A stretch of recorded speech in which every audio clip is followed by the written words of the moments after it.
So welcome to Plato videos. ఈరోజు మనం SI constable విభాగానికి సంబంధించి అయస్కాంతత్వము మ్యాగ్నెటిజం అనే పాఠ్యాంశం గురించి ఒకసారి మనం చర్చించుకుందామండి. సో అయస్కాంతత్వము అండి, మ్యాగ్నెటిజం.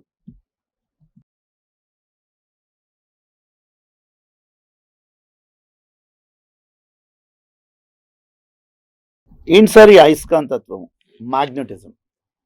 సో మ్యాగ్నెటిజం అనగానే అయస్కాంతాల గురించి అధ్యయనం చేసే ఒక భౌతిక శాస్త్ర విభాగమే అయస్కాంతత్వము అండి. సో ఈ అయస్కాంతాల యొక్క ధర్మాల గురించి, ఆ అయస్కాంతాల యొక్క స్వభావం గురించి అధ్యయనం చేసే ఒక భౌతిక శాస్త్ర విభాగానికి ఈరోజు ఏమని పేరు పెట్టారంటే అయస్కాంతత్వంగా పరిగణించేసుకున్నారు. మరి ఇటువంటి అయస్కాంతత్వం అనేది మనం ముందు నుండి అబ్జర్వ్ చేసేసుకుంటే క్రీస్తు పూర్వంలోనే ఆసియా మైనర్, నేను చెప్పుకున్నామండి, ఆసియా మైనర్ ప్రాంతంలో, ఆసియా మైనర్ ఆర్ మీనార్ ప్రాంతంలో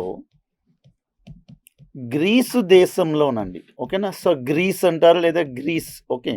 ఈ గ్రీస్ దేశంలో మెగ్నీషియా అనే ప్రాంతంలోనండి, సో మెగ్నీషియా అనే ప్రాంతంలో మొట్టమొదటగా అయస్కాంతాలను, సో వాటిని అయస్కాంతాలను గుర్తించారు అండి. సో మొట్టమొదటగా ఈరోజు అయస్కాంతాలను మనకి ఎక్కడ గుర్తించారంటే మెగ్నీషియా అనే ప్రాంతంలో గుర్తించారు. కాబట్టి వాటిని ఈరోజు మ్యాగ్నెట్స్గా మనం పిలుచుకోవడం అంటూ జరుగుతుందండి. సో ఈ ఆసియా మైనర్ ప్రాంతంలోనట గ్రీసు దేశంలో మొట్టమొదటిగా మెగ్నీషియా అనే ప్రాంతంలోని అయస్కాంతాలను గుర్తించుకోవడం అంటూ జరిగిందండి. అది ఇక్కడ చిన్న లాజిక్, అంటే ఇక్కడ చిన్న విషయం కూడా మనం తెలుసుకోవాలి. మనం చిన్నప్పటి నుండి కూడా చాలా కథనాలు ఈ అయస్కాంతం గురించి మనం వినడం జరిగింది అండి. సో పూర్వకాలంలో ఒక గొర్రెల కాపరి అనేవాడు కొండల మీదకి గుట్టల మీదకి ఈ గొర్రెలను కాపలా కాయడానికి వెళ్తున్నప్పుడు ఆయన వేసుకునేటటువంటి చెక్క చెప్పులకి ఉండేటటువంటి ఇనప మేకులు మరియు ఆయన ఊతగా తీసుకునేటటువంటి కర్ర అడుగు భాగంలో ఉండే ఇనప చట్రానికి లేదా ఇనప తొడుగు కాట కొన్ని పదార్థాలు అనేవి ఆకర్షించుకోవడం అనేది గుర్తించాడు అండి. సో అదేంటిది, ప్రకృతిలో చాలా పదార్థాలు ఈరోజు మనం పరిశీలిస్తున్నప్పుడు ఇనుము వంటి పదార్థాలను ఆకర్షించడం లేదు. ఈ ప్రత్యేకమైనటువంటి పదార్థాలు ఈ కొండల్లోని గుట్టల్లో దొరికేవి ఆకర్షించుకున్నాయి అంటే అప్పుడు ఏమని గుర్తించేసుకున్నారు అంటే ఈ ప్రకృతిలో ఇనుము వంటి పదార్థాలకు కొన్ని రకాల పదార్థాలు అనేవి ఆకర్షించుకుంటున్నాయి. ఆ ఆకర్షించుకునే పదార్థాలను మొట్టమొదటిగా మెగ్నీషియా అనే ప్రాంతంలోని గుర్తించారు. కాబట్టి వాటికి ఈరోజు ఏమని పేరు పెట్టారండి, మ్యాగ్నెట్స్గా పేరు పెట్టడం జరిగింది. మరి అటువంటి మ్యాగ్నెట్స్ని ఈరోజు ఏమని పిలుస్తున్నామంటే అయస్కాంతాలుగా మనం పిలవడం అంటూ జరుగుతుందండి తెలుగులో. సో ఈ విధంగా ఈరోజు మొట్టమొదటిగా ఈ గొర్రెల కాపరి అనేవాడే మొట్టమొదటిగా మెగ్నీషియా అనే ప్రాంతంలో, మెగ్నీషియా అనే గ్రామంలోనట ఈ ఇనుము వంటి పదార్థాలకి కొన్ని రకాలైనటువంటి పదార్థాలు ఆకర్షించుకున్నాయి. అటువంటి ఆకర్షించుకునేటటువంటి పదార్థాలనే ఈరోజు మ్యాగ్నెట్స్గా పరిగణించుకున్నారు. అటువంటి మ్యాగ్నెట్స్ని ఈరోజు మనం తెలుగులో అయస్కాంతాలుగా పిలవడం అంటూ జరిగిందండి. మరి ఇటువంటి అయస్కాంతాలను మనం అబ్జర్వ్ చేసేసుకుంటే లోడ్ స్టోన్స్ అని కూడా పిలుస్తున్నారండి. అంటే అక్కడ లభించేటటువంటి పదార్థాలను ఏమని పిలుస్తున్నారండి, లోడ్ స్టోన్స్. ఈ లోడ్ స్టోన్స్ని మనం ఏమని పిలుస్తున్నారు, రసాయనికంగా ఫెర్రిక్ ఆక్సైడ్ అంటారండి, ఫెర్రిక్ ఆక్సైడ్, ఓకే. సో లోడ్ స్టోన్స్గా పిలుస్తున్నారు. వాటిని ఈరోజు మనం రసాయన నామంగా ఎలా పిలుస్తున్నామంటే ఫెర్రిక్ ఆక్సైడ్గా భావించేసుకుంటున్నాం. సో ఈ విధంగా మొట్టమొదటిగా ఆసియా మైనర్ ప్రాంతంలోని గ్రీసు దేశంలో ఈ మెగ్నీషియా అనే గ్రామంలోని ఈ అయస్కాంతాలను గుర్తించారు. ఈ అయస్కాంతం అనేదట ఇనుము వంటి పదార్థాలను ఆకర్షిస్తుందన్న విషయాన్ని ఇక్కడ తెలియజేయడం జరిగిందండి. మరి ఇటువంటి అయస్కాంతాల గురించి క్రీస్తు పూర్వంగా మొట్టమొదటిగా పరిశీలించిన శాస్త్రవేత్త ఎవరంటే థేల్సన్. క్రీస్తు పూర్వము అయస్కాంతాల గురించి పరిశీలన చేసినది, పరిశీలించింది ఎవరండి, థేల్స్. థేల్స్ అనే మహానుభావుడు మొట్టమొదటిగా అయస్కాంతాల గురించి పరిశీలించాడు అండి. సుమారుగా 600వ సంవత్సరం అండి. 6వ శతాబ్దం అంటారు, లేదా 600వ సంవత్సరంలోని క్రీస్తు పూర్వంలోనే మొట్టమొదటిగా అయస్కాంతాల గురించి పరిశీలించింది ఎవరని చెప్పుకున్నాం? థేల్స్‌గా భావించారు అని. ఓకేనా? మరి థేల్స్ తర్వాత క్రీస్తు శకంలోనండి, క్రీస్తు శకంలో 16వ శతాబ్దంలోనండి, 16వ శతాబ్దంలో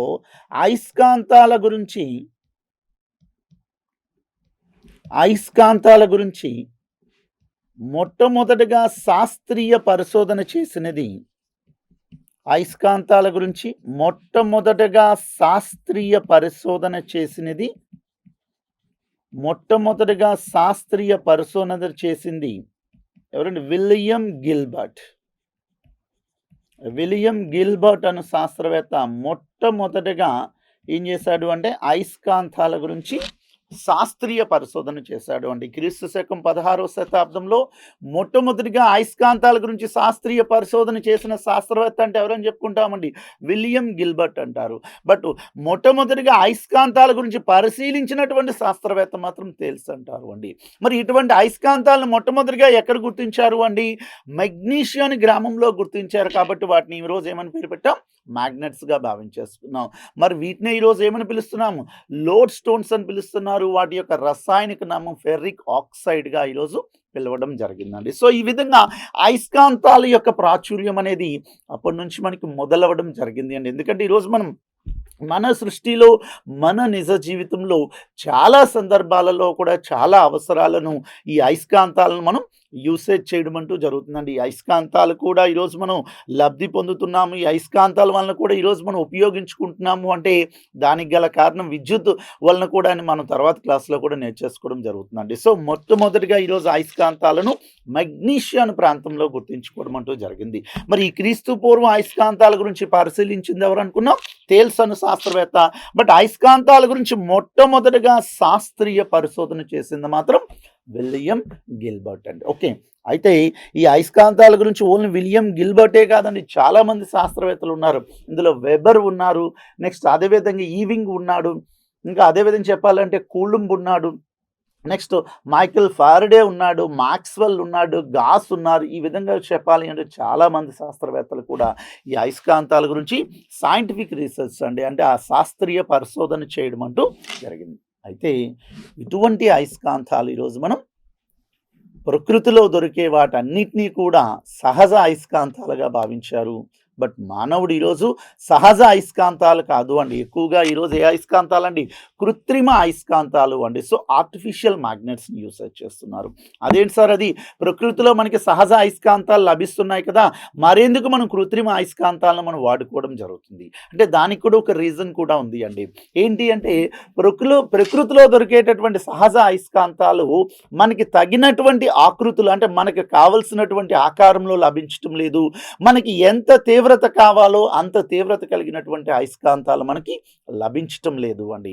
అందుకోసమే ఏం చేశాడు, మనకి ఎంత తీవ్రత కావాలో అంత తీవ్రత కలిగినటువంటి అయస్కాంతాలు కావాలి, ప్లస్ మనకి కావలసినటువంటి ఆకృతిలో మనం తయారు చేసుకోవడానికి వీలుగా మానవుడు ఈరోజు ఏం చేస్తున్నాడు అంటే కృత్రిమంగా తయారు చేసినటువంటి అయస్కాంతాలని ఎక్కువగా ఉపయోగించడం అంటూ జరుగుతుందండి. మరి కృత్రిమంగా తయారు చేసినటువంటి అయస్కాంతాలు మనం తీసుకున్నాం అనుకోండి, చాలా ఆకారాల్లో ఉంటాయి. వృత్తాకారంలో ఉంటుంది, అండ్ దండ అయస్కాంతము అంటే దీర్ఘ చతురస్రాకారంలో ఉంటుంది, ప్లస్ అదేవిధంగా డంబుల్ ఆకారంలో ఉంటుంది, స్తూపాకారంలో ఉంటుంది, అండ్ వృత్తాకార బిల్ల ఆకారంలో ఉంటుంది, గుర్రపు నాడ ఆకారంలో ఉంటుందండి. సో ఈ విధంగా చాలా ఆకారాల్లో ఈరోజు మానవుడు అనేవాడు తన అవసరాలకి అనుగుణంగా ప్లస్ ఎంత తీవ్రత కావాలా అంత తీవ్రత కలిగినటువంటి అయస్కాంతాలను మనం తయారు చేసుకోవడానికి వీలుగా మానవుడు ప్రస్తుత పరిస్థితుల్లో సహజ అయస్కాంతాలతో పోల్చుకుంటే ఎక్కువగా కృత్రిమ అయస్కాంతాలను ఉపయోగించడం అంటూ జరిగిందండి. సో ఈ విధంగా అయస్కాంతం యొక్క ఆవిర్భావం అనేది మనకి జరిగింది అండి. సో ఈ విధంగా మనం చెప్పుకోవాలి అనుకుంటే అయస్కాంతాలు మొట్టమొదటిగా పరిశీలిస్తున్నప్పుడు గ్రీస్ దేశంలో మెగ్నీషియా అనే ప్రాంతంలో మొట్టమొదటిగా అయస్కాంతాలను గుర్తించారు. అటువంటి అయస్కాంతాలకి ఈరోజు మనం ఏమని పేరు పెట్టుకున్నాం? లోడ్ స్టోన్గా భావించేసుకున్నాం. మరి క్రీస్తు పూర్వం ఈ అయస్కాంతాల గురించి పరిశీలించింది ఎవరంటే థేల్స్ అండి. బట్ క్రీస్తు శకం 16వ శతాబ్దంలో మాత్రం మొట్టమొదటిగా శాస్త్రీయ పరిశోధన చేసింది ఎవరు అనుకున్నాం? విలియం గిల్బర్ట్ అండి. ఇక్కడ ఒక చిన్న లాజిక్ ఉంది. ఏంటి అంటే, ఎందుకు సార్ ఇనుము వంటి పదార్థాలను అయస్కాంతాలు మాత్రమే ఆకర్షిస్తున్నాయి? ఇంకా ఏ పదార్థాలు కూడా అయస్కాంతాలను ఆకర్షించుకోలేకపోతున్నాయి. బట్ ఇనుము, నికెల్, కోబాల్ట్ వంటి పదార్థాలే ఎక్కువగా ఎందుకు అయస్కాంతాలను ఆకర్షిస్తున్నాయి? ఉదాహరణ మనం ఒక ప్లాస్టిక్ తీసేసుకోండి, ఒక రబ్బర్ తీసుకోండి, ఒక గాజు తీసుకోండి, లేకపోతే ఒక చెక్క ముక్క తీసేసుకోండి. ఇవన్నీ అయస్కాంతం దగ్గర ఉంచామనుకోండి, అవి ఆకర్షించుకోవట్లేదు. కానీ ఇనుము, నికెల్ వంటి కోబాల్ట్ పదార్థాలు మాత్రం ఆకర్షిస్తున్నాయి. అంటే సృష్టిలో ఇంకా ఏ పదార్థాలు కూడా ఆకర్షించే, వికర్షించే స్వభావం లేదు. కేవలం అయస్కాంతాలకు మాత్రమే ఎందుకు ఈ ఆకర్షణ, వికర్షణ స్వభావం ఉంది. దాన్నే శాస్త్రీయ పరిశోధన చేసినప్పుడు ఏం తెలిసింది అంటే, అయస్కాంతానికి మిగిలిన పదార్థాలతో పోల్చుకుంటే కొన్ని ప్రత్యేకమైనటువంటి ధర్మాలు ఉన్నాయండి. సో కొన్ని సమ్ స్పెషల్ ప్రాపర్టీస్ ఉన్నాయి. ఆ ప్రత్యేకమైనటువంటి ధర్మాలు ఏంటి అనే విషయాన్ని ఈరోజు మనం ఒకసారి పాఠ్యాంశంలో చర్చించుకుందాం. వాటికి సంబంధించినటువంటి బిట్స్ కూడా మనకి రావడం జరుగుతుందండి. ఓకేనా? సో అయస్కాంత ధర్మాలు, properties of the magnets.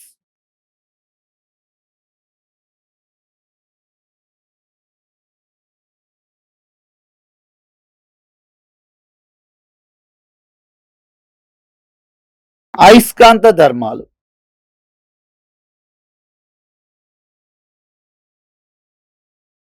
Properties of magnets అని. ఏంటి సార్ అయస్కాంత ధర్మాలు? సో మనం 1 by 1 ఆర్డర్ వైజ్ కూడా ఈ అయస్కాంతం యొక్క ధర్మాల గురించి ఒకసారి మనం చర్చించుకుందామండి. So what are the properties of the magnets? అయస్కాంతాలకు ఉండే ప్రత్యేకమైన ధర్మం. ఫస్ట్ వన్, ప్రతి అయస్కాంతం చివర, ప్రతి అయస్కాంతం రెండు చివర్ల వద్ద, ప్రతి అయస్కాంతం రెండు చివర్ల వద్ద ఎలక్ట్రాన్లు ఒక క్రమ పద్ధతిలో అమరి ఉంటాయి. ఎలక్ట్రాన్లు ఒక క్రమ పద్ధతిలో అమరి ఉంటాయి. సో ఈ ఎలక్ట్రాన్లు ఒక క్రమ పద్ధతిలో అమరి ఉంటాయి కావున అయస్కాంతం యొక్క రెండు చివర్ల వద్ద, రెండు చివర్ల వద్ద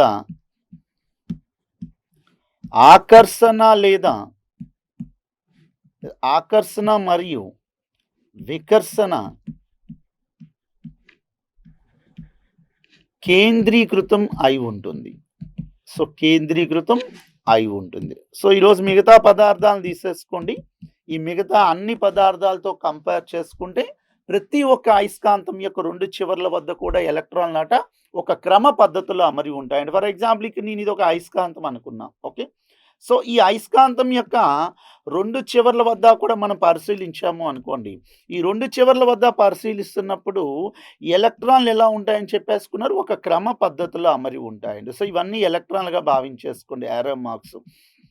అయస్కాంతం యొక్క రెండు చివర్ల వద్ద కూడా ఎలక్ట్రాన్లు అనేవి ఒక క్రమ పద్ధతిలో ఉంటాయి. దేంతో పోల్చుకుంటే? మధ్య భాగంతో పోల్చుకుంటే. అంటే మధ్య భాగంలో ఎలక్ట్రాన్లు ఎలా ఉంటాయి? వాటికి ఇష్టానుసారంగా ఒక క్రమ పద్ధతిని అనుసరించకుండా ఉంటాయి. బట్ చివర్ల వద్ద మాత్రమే ఎలక్ట్రాన్లు అనేవి ఒక క్రమ పద్ధతిలో అమరి ఉంటున్నాయండి. మరి ఆ క్రమ పద్ధతిలో అమరి ఉంటున్నాయి కాబట్టి మధ్య భాగంతో పోల్చుకుంటే అయస్కాంతానికి ఏ భాగం వద్ద ఆకర్షణ లేదా వికర్షణ బలం అధికంగా ఉంటుంది అంటే one of the very important point అండి, చివర్ల వద్ద మాత్రమే అయస్కాంతానికి ఆకర్షణ లేదా వికర్షణ స్వభావం అనేది అధికంగా ఉంటుంది. ఫర్ ఎగ్జాంపుల్ ఒక బిట్ ఇచ్చారు అనుకోండి. ఫర్ ఎగ్జాంపుల్ అయస్కాంతం యొక్క ఏ భాగాల వద్ద ఆకర్షణ లేదా వికర్షణ బలం అధికంగా ఉంటుంది? ఫస్ట్ ఆప్షన్ రెండు చివర్ల వద్ద, సెకండ్ ఆప్షన్ మధ్య భాగం వద్ద, అండ్ థర్డ్ ఆప్షన్కి వచ్చేసరికి ఏ ప్రాంతం వద్ద, అన్ని ప్రాంతాల వద్ద, అండ్ ఫోర్త్ ఆప్షన్కి వచ్చేసరికి చెప్పలేము అనుకున్నామండి. అప్పుడు ఆప్షన్ ఏమవుతుందండి? రెండు చివర్ల వద్ద మాత్రమే అయస్కాంతానికి ఆకర్షణ లేదా వికర్షణ స్వభావం అనేది అధికంగా ఉంటుంది. ఎవరితో పోల్చుకుంటే? మధ్య భాగంతో పోల్చుకుంటే. అందుకోసమే అన్ని భాగాల వద్ద కూడా ఒకే విధంగా ఉండదు, ప్లస్ మధ్య భాగం వద్ద కూడా ఒకే విధంగా ఉండదండి. అందుకోసం అక్కడ ఆప్షన్ ఏం పడుతుందండి? రెండు చివర్ల వద్ద మాత్రమే అయస్కాంతానికి ఆకర్షణ లేదా వికర్షణ స్వభావం అధికంగా ఉంటుందన్న విషయాన్ని ఇక్కడ తెలియజేసేసుకున్నారు. సో, ఈ విధంగా ఇక్కడ మనకి ఆ అయస్కాంత ఆకర్షణ వికర్షణ స్వభావం అధికంగా ఉండడానికి గల కారణం ఏమని చెప్పేసుకున్నామండి. 2 చివర్ల వద్ద కూడా ఎలక్ట్రాన్‌లనేవి ఒక క్రమ పద్ధతిలో అంటే ఒక పర్టిక్యులర్ ఆర్డర్‌లో అరేంజ్ అయ్యి ఉంటున్నాయి కాబట్టి, ఆ 2 చివర్ల వద్ద ఆకర్షణ లేదా వికర్షణ స్వభావం అనేది అధికంగా ఉంటుందని తెలియజేసేసుకున్నారు. అందుకోసమే ఆ 2 చివర్లనే ఈరోజు ఏమని పిలిచారు అంటే ధ్రువము అన్నారండి. వాటిని ఈరోజు మనం పోల్స్‌గా భావించేసుకున్నారు. ఆ 2 చివరలను లేదా ఆ 2 కొనలను ఓకేనా, 2 చివరలు అంటారు లేదా కొనలు అని కూడా పిలుస్తున్నారండి. ఆ 2 చివరలను ఏమని పిలుస్తున్నారు, ధ్రువము అని పేరు పెట్టారు. దాన్ని పోల్ అంటారు. ఆ 2 చివరలను ధ్రువము అని పేరు పెట్టారు. ఓకే, సో దాన్ని ఈరోజు మనం పోల్గా భావించేసుకున్నాం. కాబట్టి ఈరోజు మనం ఇంకొక ఆప్షన్ కూడా ఇచ్చారనుకోండి, అయస్కాంత యొక్క ఏ భాగం వద్ద ఆకర్షణ లేదా వికర్షణ స్వభావం అధికంగా ఉంది అంటే ధ్రువాల వద్ద అధికంగా ఉందా, మధ్య భాగం వద్ద అధికంగా ఉందా, లేదా మొత్తం అంతటా కూడా ఒకే విధంగా ఉంటుందా లేదా చెప్పలేమా. అప్పుడు ఆప్షన్ ఏం పెట్టుకోవాలండి, ధ్రువాల వద్ద మాత్రమే ఆకర్షణ లేదా వికర్షణ స్వభావం అనేది అధికంగా కేంద్రీకృతం అయి ఉంది అండి. మరి దాన్నే మనం చిన్నప్పుడు ఒక ఎగ్జాంపుల్తో కూడా ఎక్స్ప్లెయిన్ చేసేసుకుంటాం.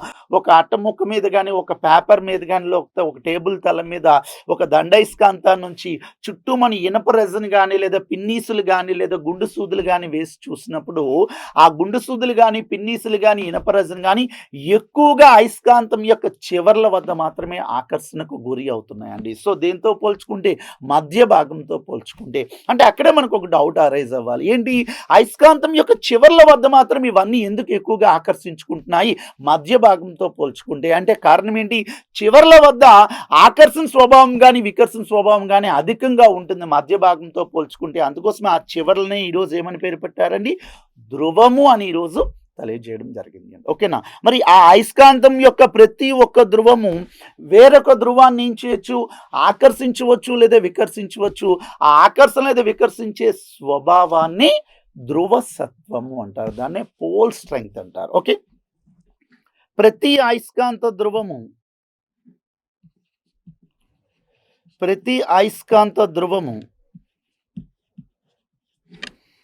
వేరొక అయస్కాంత ధ్రువాన్ని ప్రతి అయస్కాంత ధ్రువము వేరొక అయస్కాంత ధ్రువమును తన వైపుకి ఆకర్షించే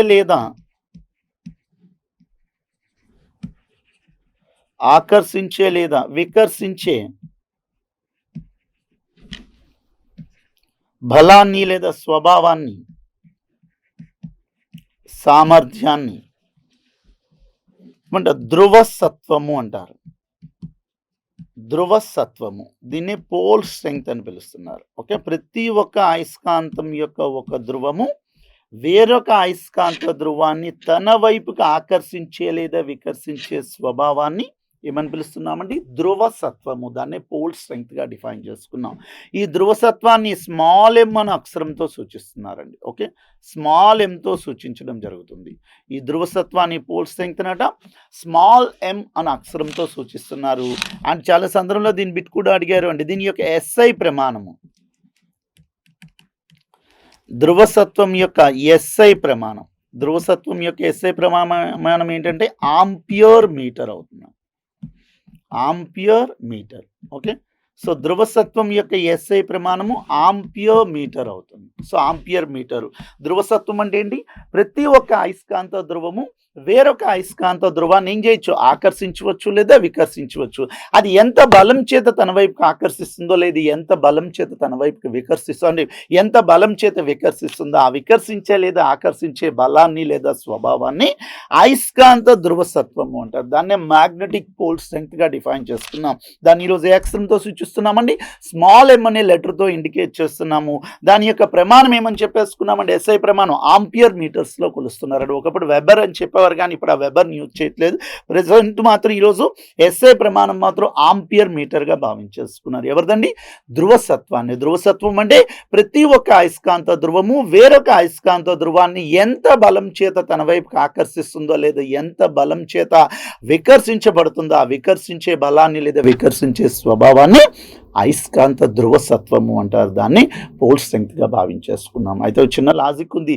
అన్ని అయస్కాంత ధ్రువాలకి ధ్రువసత్వం ఒకేలా ఉంటుందా? ఉండదండి. ప్రతి ఒక్క అయస్కాంతంతో పాటుగా ఈ ధ్రువసత్వం విలువ కూడా చేంజ్ అవుతుందన్న విషయాన్ని కూడా మీరు గుర్తుంచేసుకోవాలి. ఓకేనా? ఎందుకంటే అన్ని అయస్కాంతాలు కూడా ప్రతి ఒక్క అయస్కాంత ధ్రువాన్ని తన వైపుకి ఆకర్షించే, వికర్షించే స్వభావం ఒకేలా ఉండదండి.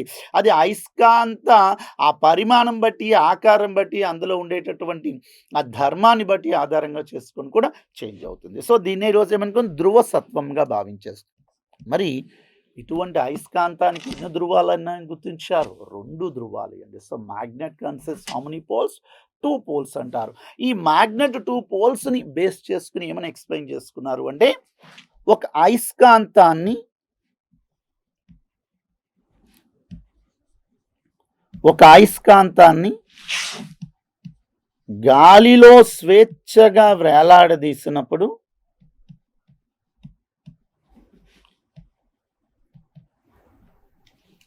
ఒక అయస్కాంతాన్ని గాలిలో స్వేచ్ఛగా వేలాడదీసినప్పుడు అది భూమి యొక్క ఉత్తర మరియు దక్షిణ దిశలను సూచిస్తూ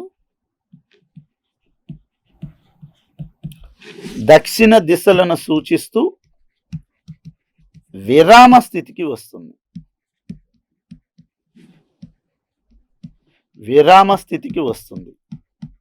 ఓకేనా?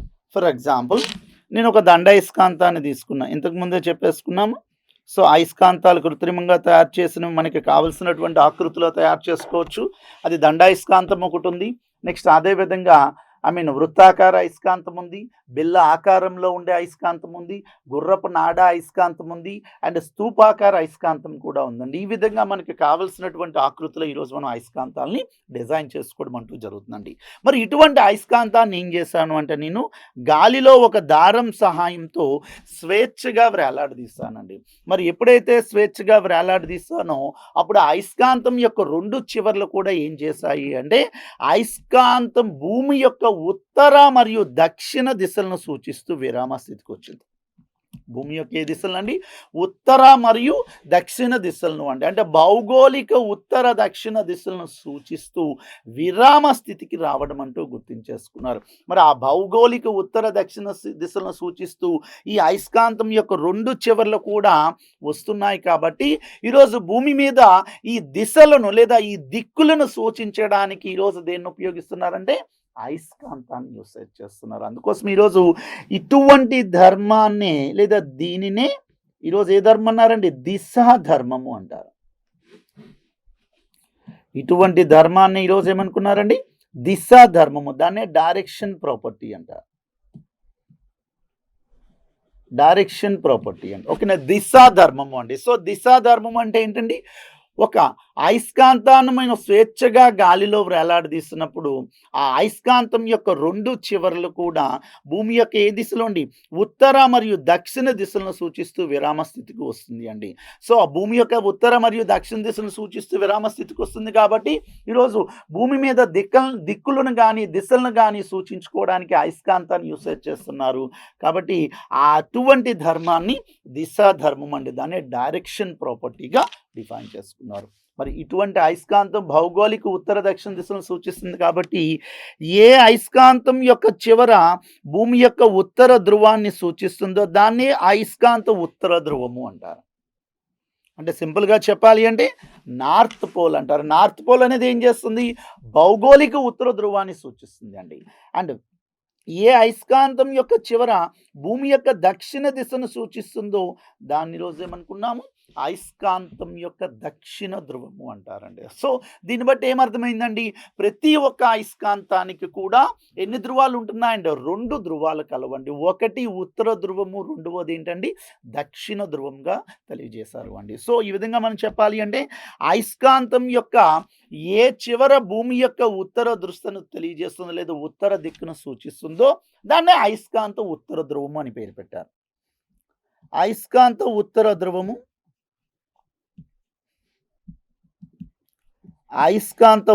ధ్రువము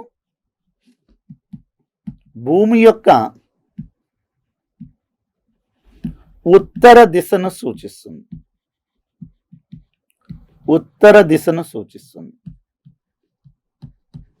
ఓకే, నెక్స్ట్ వన్. అయస్కాంత దక్షిణ ధ్రువము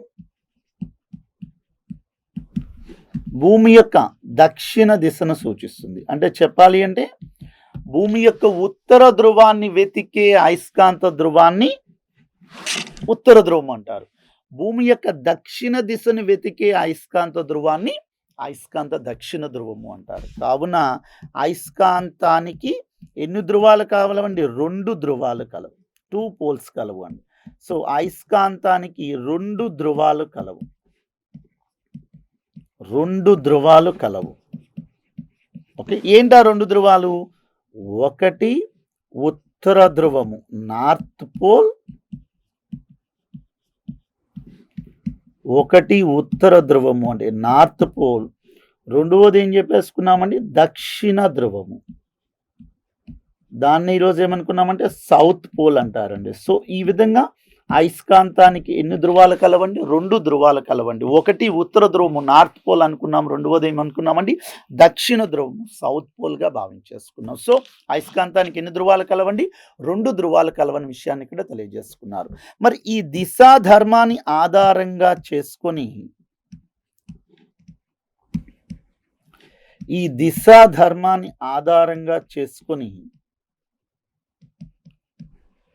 చైనా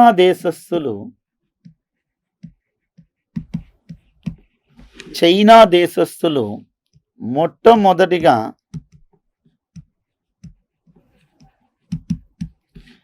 నావికా దిక్సూచిని కనుగొన్నారు.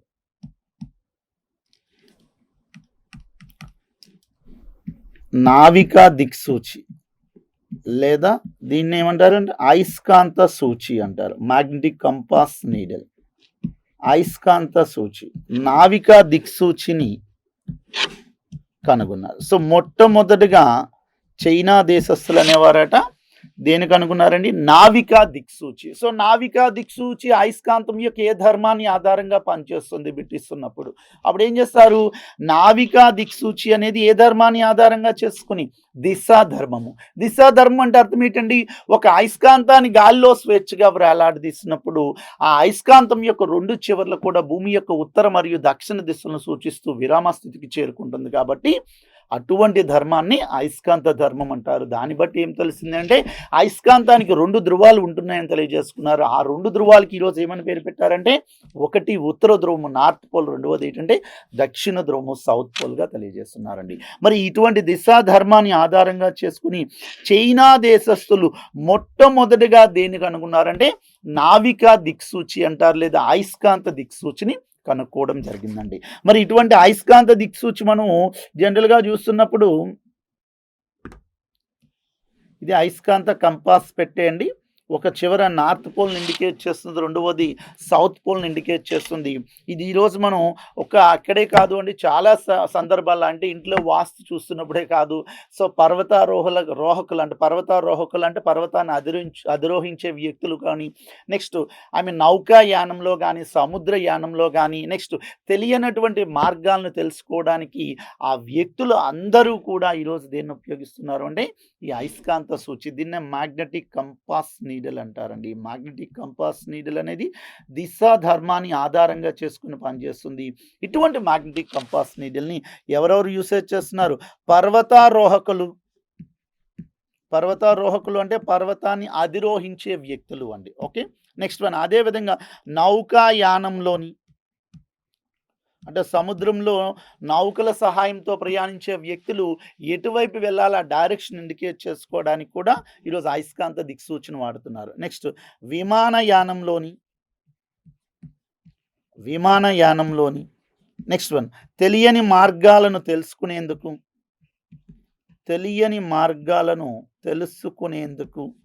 వీటన్నింటినీ కూడా వీటన్నిటిలో కూడా ఈరోజు మనం దేన్ని ఉపయోగిస్తున్నామని నావికా దిక్సూచి లేదా అయస్కాంత సూచిని యూసేజ్ చేస్తున్నారు. సో దీన్ని ఈరోజు మనం దిశా ధర్మంగా భావించేసుకున్నాం. సో ఈ విధంగా అయస్కాంతానికి ఎన్ని ధృవాలు ఉన్నాయని చెప్పామండి? 2 ధృవాలు ఉంటున్న విషయాన్ని ఇక్కడ తెలియజేసేసుకున్నారు. ఓకేనా? మరి ఇటువంటి అయస్కాంతాలను మనం దిశా ధర్మాన్ని ఆధారంగా చేసుకొని అయస్కాంత సూచిని అంటే మ్యాగ్నెటిక్ కంపాస్ నీడిల్ని తయారు చేశారు. అది ఈరోజు పర్వతారోహకులు యూసేజ్ చేస్తున్నారు, నౌకాయానంలో వాడుతున్నారు, విమానయానంలో వాడుతున్నారు. అండ్ తెలియని మార్గాలను తెలుసుకునేందుకు కూడా అయస్కాంత దిక్సూచి లేదా నావికా దిక్సూచిని యూసేజ్ చేస్తున్నారు. మరి ఇటువంటి నావికా దిక్సూచి లేదా అయస్కాంత దిక్సూచిని మొట్టమొదటిగా కనుగొన్నది చైనా దేశస్థులు అండి. అది కూడా ఏ ధర్మాన్ని ఆధారంగా చేసుకుని? దిశా ధర్మాన్ని ఆధారంగా చేసుకుని వాళ్ళు కనుక్కోవడం అంటూ జరిగిందండి. ఓకేనా? మరి అయస్కాంతానికి ఎన్ని ధృవాలు ఉంటాయని చెప్పి 2 ధృవాలు ఉంటున్నాయి కాబట్టి దాన్ని ద్విధ్రువ స్వభావం అంటారు, డైపోల్ నేచర్ అంటారు. ఒకటి ఏ ధ్రువం అనుకున్నా? ఉత్తర ధ్రువం. రెండవది ఏమని చెప్పేసుకున్నామంటే దక్షిణ ధ్రువము అంటారు. ఓకే, అయితే దీన్ని బట్టి ఇంకో పాయింట్ కూడా చెప్పారు. ఏంటి?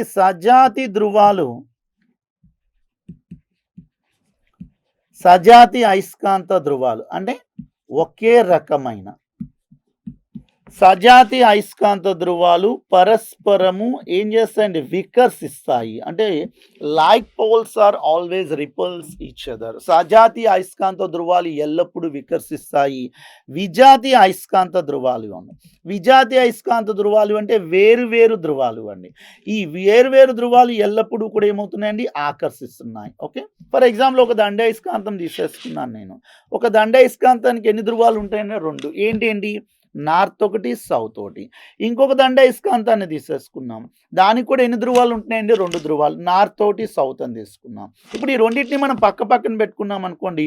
మొదటి అయస్కాంతం యొక్క దక్షిణ ధ్రువము, రెండవ అయస్కాంతం యొక్క ఉత్తర ధ్రువము రెండు పరస్పరం కూడా కొంత దూరంలో వేరు చేసి ఉంటున్నాయి. కాబట్టి ఈ రెండు ఏ ధృవాలు అవుతున్నాయండి? వేరు ధృవాలు. కాబట్టి విజాతి ధృవాలు. ఈ రెండు ఎప్పుడూ కూడా ఏమవుతున్నాయండి? ఒకదానితో ఒకటి ఆకర్షించుకోవడం జరుగుతుంది. కాబట్టి ఎల్లప్పుడూ కూడా విజాతి అయస్కాంత ధృవాలు ఒకదానితో ఒకటి ఆకర్షిస్తాయండి. ఒకవేళ ఇది నార్త్, ఇది సౌత్ అనుకున్నాం, ఇంకొక రెండవ అయస్కాంతం ఇది సౌత్ నార్త్ అనుకుంటే ఇంకొక అయస్కాంతాన్ని తిప్పాం. అలాంటప్పుడు మనం పరిశీలిస్తే రెండు అయస్కాంత ధృవాలు ఒకదానితో ఏమవుతున్నాయండి? వికర్షించుకోవడం జరుగుతుంది. సో ఇక్కడికి వచ్చేసరికి ఒకదానితో ఒకటి ఏమవుతున్నాయండి? ఆకర్షించుకోవడం జరుగుతుంది. ఇక్కడికి వచ్చేసరికి ఏం జరుగుతుందంటే ఒకదానితో ఒకటి వికర్షించుకోవడం జరుగుతుంది. అంటే విజాతి ధృవాలు ఎల్లప్పుడూ కూడా ఆకర్షించుకుంటాయి, సజాతి ధృవాలు ఎల్లప్పుడూ కూడా వికర్షించుకుంటున్నాయి. సో ఇది ఈరోజు అయస్కాంతం యొక్క వేరొక ధర్మంగా భావించేస్తున్నాం. ఓకే, సజాతి ధృవాలు ఎల్లప్పుడూ వికర్షిస్తాయి, విజాతి ధృవాలు ఎల్లప్పుడూ కూడా ఆకర్షిస్తున్నాయండి. నెక్స్ట్ వన్, అయస్కాంతానికి ఎన్ని ధృవాలు ఉన్నాయనుకున్నామండి? 2 ధృవాలు. ఈ అయస్కాంత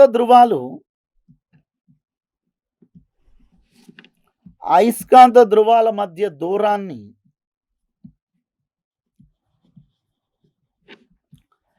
అయస్కాంత పొడవు అని అంటారు. దాన్ని మ్యాగ్నెటిక్ లెంగ్త్ అంటారు. దాన్ని 2Lతో ఇండికేట్ చేస్తున్నారు. 2L అయస్కాంత పొడవు అని అంటారు, లేదా అయస్కాంత పొడవు అని పిలుస్తారు. ఓకే, అయస్కాంత ధృవాల మధ్య దూరాన్ని అండి. సో ఫర్ ఎగ్జాంపుల్ 2 మ్యాగ్నెట్స్, ఒక మ్యాగ్నెట్ తీసుకున్నాము. దీనికి ఎన్ని పోల్స్ ఉంటాయని చెప్పాం? 2 పోల్స్ ఉన్నాయని చెప్పుకున్నాం. ఒకటి ఏం చెప్పుకున్నాం? నార్త్ పోల్, ఉత్తర ధ్రువము. రెండవది దక్షిణ ధ్రువము.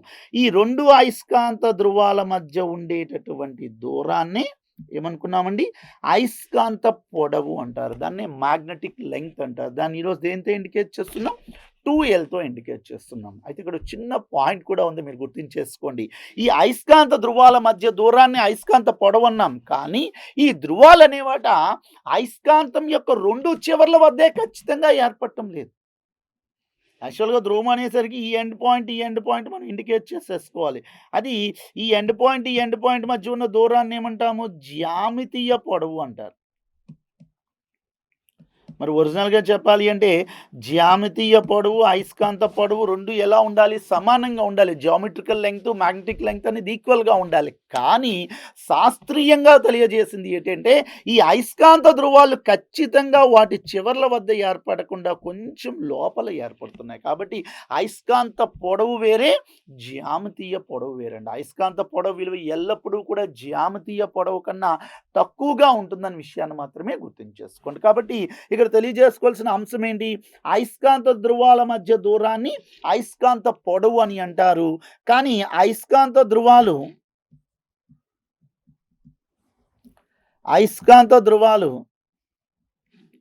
ఖచ్చితంగా వాటి చివర్ల వద్ద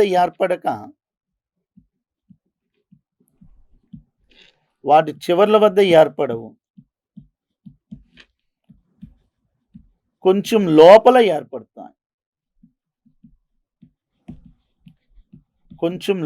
ఏర్పడతాయి. అందువలన ఏమవుతుందని చెప్పేసుకున్నామండి. అందువలన అయస్కాంత పొడవు దాని జ్యామితీయ పొడవు కన్నా తక్కువ. సో అయస్కాంత పొడవు అనేది దాని జ్యామితీయ పొడవు కన్నా ఎలా ఉంటుందండి? తక్కువగా ఉంటుంది. ఓకేనా? సో అయస్కాంతం యొక్క పొడవు అనేదట దాని జ్యామితీయ పొడవు కన్నా ఎలా ఉంటుందండి? తక్కువగా ఉంటుంది. దాన్ని ఇక్కడ మనం రాసుకోవచ్చు. అయస్కాంత పొడవు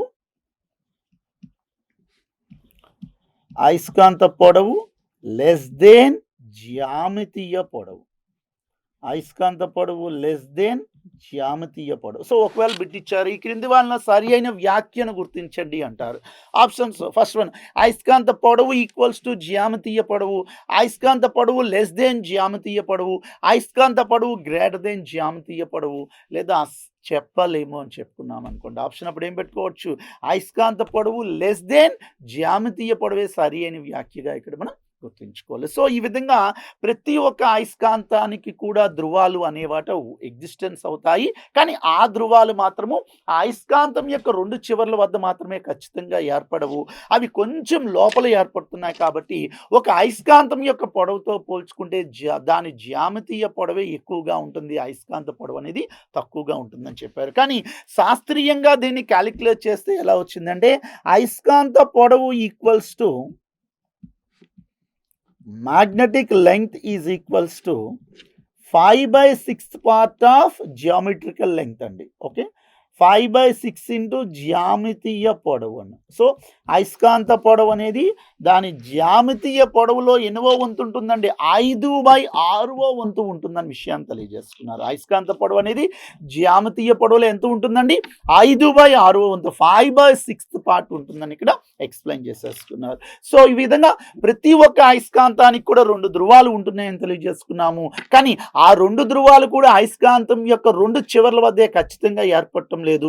మరి అవి ఎప్పుడైతే ఖచ్చితంగా ఏర్పడటం లేదో అవి వాటి యొక్క జ్యామితీయ పొడవుతో పోల్చుకుంటే ఆ ధ్రువాల మధ్య దూరం తక్కువగా ఉంది అని గుర్తించారు. ఆ 2 ధ్రువాల మధ్య దూరాన్ని అయస్కాంత పొడవు అని తెలియజేశారు. మరి అటువంటి అయస్కాంత పొడవు అనేదట దాని జ్యామితీయ పొడవులో ఎన్నో వంతు ఉంటుందండి? 5/6వ వంతు ఉంటుందండి. 5/6 పార్ట్ ఉంటుందన్న విషయాన్ని ఇక్కడ తెలియజేసుకున్నారు. ఓకే, సో ఇది వన్ ఆఫ్ ద కాన్సెప్ట్ అండి. నెక్స్ట్ వన్, ఇందాకే చెప్తున్నాము అయస్కాంత ధ్రువసత్వము, మ్యాగ్నెటిక్ పోల్ స్ట్రెంగ్త్ అంటే ఏం చెప్పేసుకున్నాము? ప్రతి ఒక్క అయస్కాంతం యొక్క ఉత్తర ధ్రువము వేరొక అయస్కాంత ధ్రువాన్ని ఎంత బలం చేత తన వైపుకి ఆకర్షించబడుతుందో లేదా ఎంత బలం చేత వికర్షించబడుతుందో ఆ బలంతో ఆకర్షించే లేదా వికర్షించే స్వభావాన్ని ఆ అయస్కాంతం యొక్క ధ్రువసత్వము అంటారండి. మరి ఈ ధ్రువసత్వం కూడా తెలుసుకుంటే దక్షిణ ధ్రువంతో పోల్చుకుంటే ఉత్తర ధ్రువానికి అధికంగా కొంచెం ఎక్కువగా ఉంటుందండి. అందుకోసమే మనం డెఫినేషన్ చెప్పినప్పుడు కూడా నార్త్ పోల్ బేస్ చేసుకుని క్యాలిక్యులేట్ చేసుకుంటున్నాం. అందుకోసం ఉత్తర దక్షిణ దిశల్లో పోల్చుకుంటే కొంచెం ఉత్తరకే ఎక్కువగా మనకి ఆకర్షణ స్వభావం ఉంటుంది. కాబట్టి మోస్ట్లీ మనము ఏ ఇండికేటర్లో కూడా నార్త్ను ముందు ఇండికేట్ చేస్తాము, తర్వాత నార్త్ తెలిస్తే సౌత్ తెలుస్తుంది, తర్వాత ఈస్ట్ వెస్ట్ని ఈజీగా ఇండికేట్ చేయడం జరుగుతుంది. సో ఈ విధంగా అయస్కాంతం ఇంకుండే 2 ధ్రువాల్లో ఉత్తర ధ్రువానికి కొంచెం ఎక్కువ స్వభావం ఉందని చెప్పారు. మరి అటువంటి అయస్కాంత ధ్రువసత్వానికి మరియు అయస్కాంత పొడవుకి మధ్య గల లబ్ధాన్ని అయస్కాంత భ్రామకము అంటారండి. దాన్ని మ్యాగ్నెటిక్ మూమెంట్గా డిఫైన్ చేసుకున్నారు. అయస్కాంత ధ్రువసత్వానికి మ్యాగ్నెటిక్ పోల్ స్ట్రెంగ్త్ అంటారు. అయస్కాంత ధ్రువసత్వానికి మరియు అయస్కాంత పొడవుకి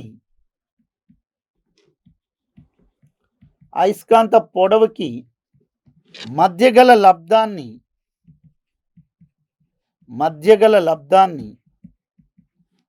అయస్కాంత భ్రామకము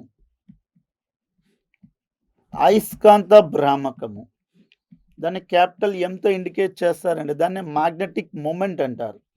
అయస్కాంత భ్రామకము, మ్యాగ్నెటిక్ మొమెంట్, అయస్కాంత భ్రామకము అని అంటారండి. సో ఎవరెవరికి మధ్య గల లబ్ధానండి? అయస్కాంత ధ్రువసత్వానికి దాన్ని స్మాల్ ఎంతో ఇండికేట్ చేస్తాము, అయస్కాంత పొడవుకి దాన్ని 2Lతో ఇండికేట్ చేస్తున్నామండి. మరి అటువంటి ఫార్ములా ప్రకారం ఎలా రాసుకున్నాం? Capital M equals to small m into 2Lగా డిఫైన్ చేసుకున్నాం. దీన్ని అయస్కాంత భ్రామకము అంటారండి. అయస్కాంత భ్రామకము అంటే ప్రతి ఒక్క అయస్కాంతానికి 2 ధ్రువాలు ఉంటాయి. ఆ ధ్రువాలకు ఉండే ధ్రువసత్వానికి మరియు అయస్కాంత పొడవుకి మధ్య గల లబ్ధాన్ని అయస్కాంత భ్రామకము, మ్యాగ్నెటిక్ మొమెంట్గా డిఫైన్ చేసుకున్నారు. దాన్ని capital M equals to small m into 2Lగా భావించేసుకున్నారు. మరి ఇటువంటి అయస్కాంత భ్రామకానికి SI ప్రమాణం అండి. బిట్ కూడా ఒకసారి ఇచ్చారు అండి. అయస్కాంత భ్రామకానికి SI ప్రమాణం ఏంటి? Ampere meter square. ఎందుకు? ధ్రువసత్వాన్ని ఎందులో తెలియజేస్తాం? ఆంపియర్ మీటర్స్లో తెలియజేస్తాం. పొడవును ఎందులో తెలియజేస్తున్నాం? మీటర్స్. కాబట్టి ఆంపియర్ మీటర్ ఇంటూ మీటర్ ఏమవుతుందండి? Ampere meter square. ఈ ఆంపియర్ మీటర్ స్క్వేర్ ఎవరి యొక్క ప్రమాణంగా మనం తెలియజేస్తామండి? అయస్కాంత భ్రామకం యొక్క ప్రమాణం అండి. కాబట్టి ప్రతి ఒక్క అయస్కాంత భ్రామకాన్ని ఈరోజు ఎలా క్యాలిక్యులేట్ చేస్తున్నామంటే అయస్కాంతం యొక్క ధ్రువసత్వానికి మరియు అయస్కాంత పొడవుకి మధ్య గల లబ్ధాన్ని అయస్కాంత భ్రామకము, దాన్ని మ్యాగ్నెటిక్ మొమెంట్గా ఇక్కడ డిఫైన్ చేసుకున్నాం. దాన్ని ఈక్వేషన్ ప్రకారం ఎలా రాసుకున్నాం? Capital M is equals to small m into 2L అంటారు. ఆ స్మాల్ mని ధ్రువసత్వము అంటారు. ఆ 2Lని అయస్కాంతిక పొడవుగా భావించేసుకున్నారు. ఇటువంటి దాని యొక్క SI ప్రమాణం ఏమని చెప్పాం? ఆంపియర్ మీటర్ స్క్వేర్గా డిఫైన్ చేసేసుకున్నాం. ఓకే, అయితే ఒక చిన్న లాజిక్ ఉంది. ఏంటి అంటే ఒక అయస్కాంతాన్ని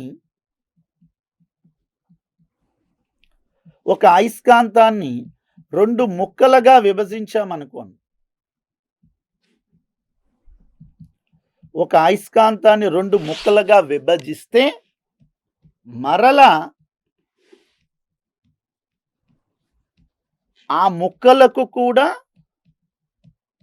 ఏముంటాయండి? 2 ధ్రువాలే ఉంటాయి. ఆ ముక్కలకు కూడా 2 అయస్కాంత ధ్రువాలు ఉంటాయి. సో ఒక అయస్కాంతానికంటే ఏం చేస్తున్నామండి? ముక్కలుగా విభజించాం. ఫర్ ఎగ్జాంపుల్ ఒక అయస్కాంతం తీసేసుకున్నామని. ఒక అయస్కాంతం తీసుకున్నప్పుడు దీనికి ఎన్ని ధ్రువాలు ఉన్నాయన్నమా? 2 ధ్రువాలు. 2 ధ్రువాలు ఉండి వీటిని ఏం చేస్తాం? సగానికి కట్ చేస్తామండి. సగానికి కట్ చేసినప్పుడు ఎన్ని ముక్కలు విడిపోయాయి? 2 ఈ 2 ముక్కలు విడిపోయాయంటే మనం ఏం చేస్తున్నాం? నార్త్ వేరే చేస్తాం గల, సౌత్ వేరే చేస్తాం గల అనుకున్నామండి. కానీ అలా జరగదండి. ఓకేనా? సో ఒక అయస్కాంతాన్ని మనం ఎన్ని ముక్కలుగా విభజించినా కూడా ప్రతి ఒక్క ముక్క కూడా వేరొక అయస్కాంతం వల్ల పనిచేస్తుంది. కాబట్టి మరలా దానికి కూడా ఎన్ని ధ్రువాలు ఉంటాయండి? 2 ధ్రువాలు ఉంటాయండి. దీన్ని ఈవింగ్ అణు శాస్త్రవేత్త ఈవింగ్ అణు సిద్ధాంతం, Ewing molecular theory of magnetism base చేసుకుని ఎక్స్ప్లెయిన్ చేసుకున్నాడు. ఎలా అంటే ప్రతి ఒక్క అయస్కాంతంలో ఉండేటటువంటి ప్రతి ఒక్క చిన్న పరమాణువు కూడా వేరొక అయస్కాంతం వల్ల పనిచేస్తుంది. అంటే ఎవ్రీ మ్యాగ్నెట్లో ఉండేటటువంటి మాలిక్యూల్ కానీ ఆటమ్ కానీ అనదర్ మ్యాగ్నెట్గా కూడా యాక్ట్ అవుతుంది. మరి అనదర్ మ్యాగ్నెట్గా యాక్ట్ అవుతుందంటే ఖచ్చితంగా ఎన్ని ధ్రువాలు ఉండాలి? 2 ధ్రువాలు. అంటే అయస్కాంతానికి ఏకాంక ధ్రువాలు ఉండే అవకాశం లేదు. ఎల్లప్పుడూ కూడా అది 2 ధ్రువాలను మాత్రమే కలిగి ఉంటుంది అనే విషయాన్ని ఇక్కడ తెలియజేసుకున్నారు. కాబట్టి బిట్ కూడా ఇవ్వచ్చు. అయస్కాంతాన్ని 2 సమభాగాలు విభజిస్తున్నప్పుడు ఆప్షన్ ఏ ఒక్కొక్క ధ్రువంగా విడిపోతుంది. ఆప్షన్ బి ప్రతి అయస్కాంతము మరలా 2 ధ్రువాలను కలిగి ఉంటుంది. ఆప్షన్ సి చెప్పలేము.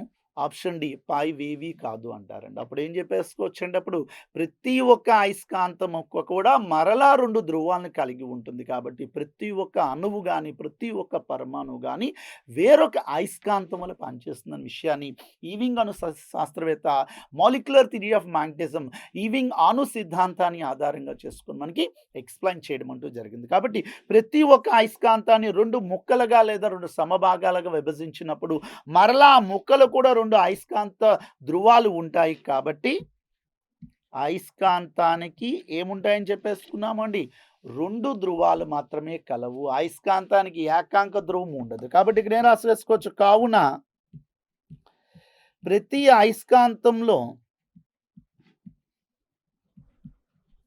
ప్రతి అయస్కాంతంలో ఉన్న పరమాణువు లేదా అణువు కూడా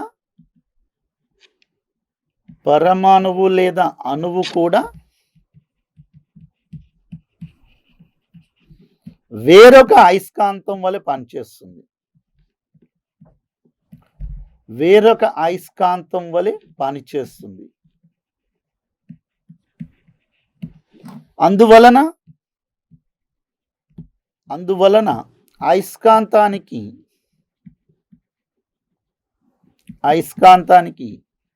ఏకాంక ధ్రువాలు ఉండవు. సో ఏకాంక ధ్రువాలు ఉండవు. Okay, magnet does not consist which one monopoles అంటారు, లేదా సింగిల్ పోల్స్ అంటారు. ఏకాంక ధ్రువాలు ఉండవు. దానికి ఎల్లప్పుడూ అయస్కాంతానికి ఎల్లప్పుడూ 2 ధ్రువాలు మాత్రమే ఉంటాయి. 2 ధ్రువాలు అంటారు, వాటిని ద్విధ్రువాలు అంటారు.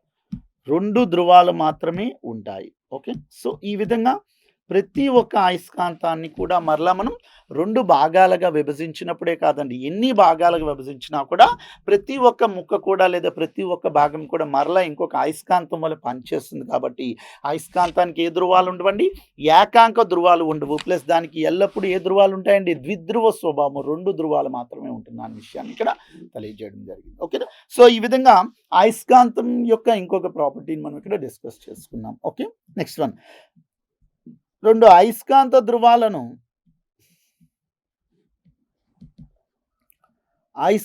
ధ్రువాలను కలుపుకుంటూ గీచే సరళ రేఖను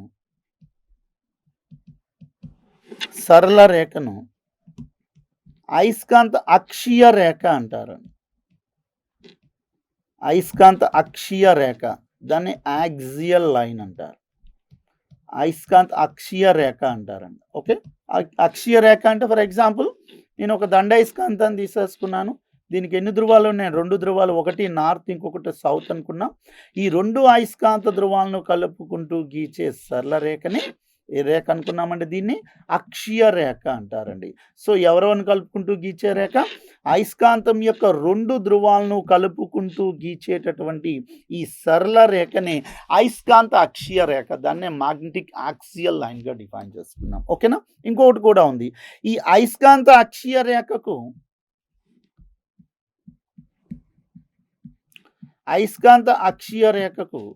లంబంగా ఉంటూ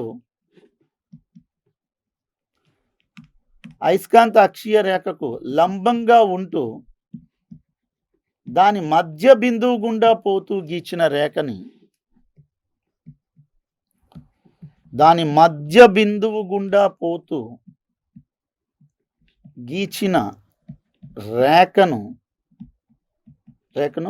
మధ్య లంబ రేఖ, ఈక్విటోరియల్ లైన్ అంటారండి.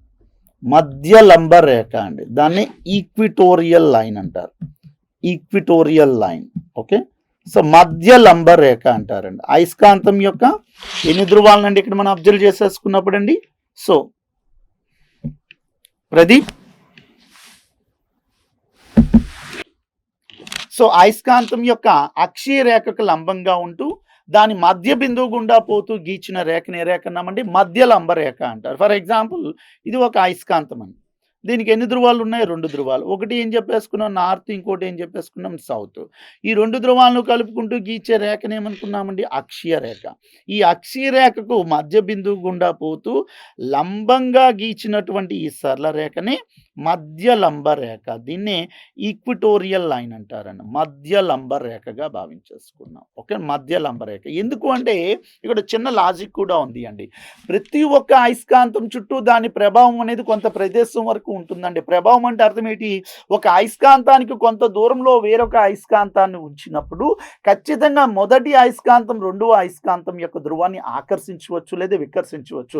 అది ఎంత దూరం ఉన్నా కూడా సాధ్యం కాదు అండి. కొంత దూరం ఉన్నంత వరకు మాత్రమే దాని ప్రభావం సాధ్యమవుతుంది. మరి ఆ ప్రభావం ఉండేటటువంటి ప్రదేశాన్ని అంతటినీ కలుపుకుని అయస్కాంత క్షేత్రం అంటారు. మరి ఈ క్షేత్రం యొక్క విలువ అనేదట అయస్కాంతం యొక్క అక్షీయ రేఖ మీద ఒకలా ఉంటుంది, మధ్య లంబ రేఖ మీద ఒకలా ఉంటుందండి. కాబట్టి ఈ క్షేత్రం విలువ కూడా ఈ అన్ని ప్రదేశాల వద్ద కూడా ఒకే విధంగా ఉండదండి. ఆ క్షేత్రం విలువ కూడా మధ్యలంబ రేఖ మీద ఒక విధంగా ఉంటుంది. అయస్కాంతం యొక్క అక్షీయ రేఖ మీద ఒక విధంగా ఉంటుంది. కాబట్టి ఈరోజు మనం ఈ 2 రేఖలను కూడా డిఫైన్ చేసుకోవాల్సిన అవసరం వచ్చిందండి. కాబట్టి అయస్కాంత అక్షీయ రేఖ అంటే అయస్కాంత ధృవాలను కలుపుకుంటూ గీచే రేఖను అయస్కాంత అక్షీయ రేఖ అంటారు.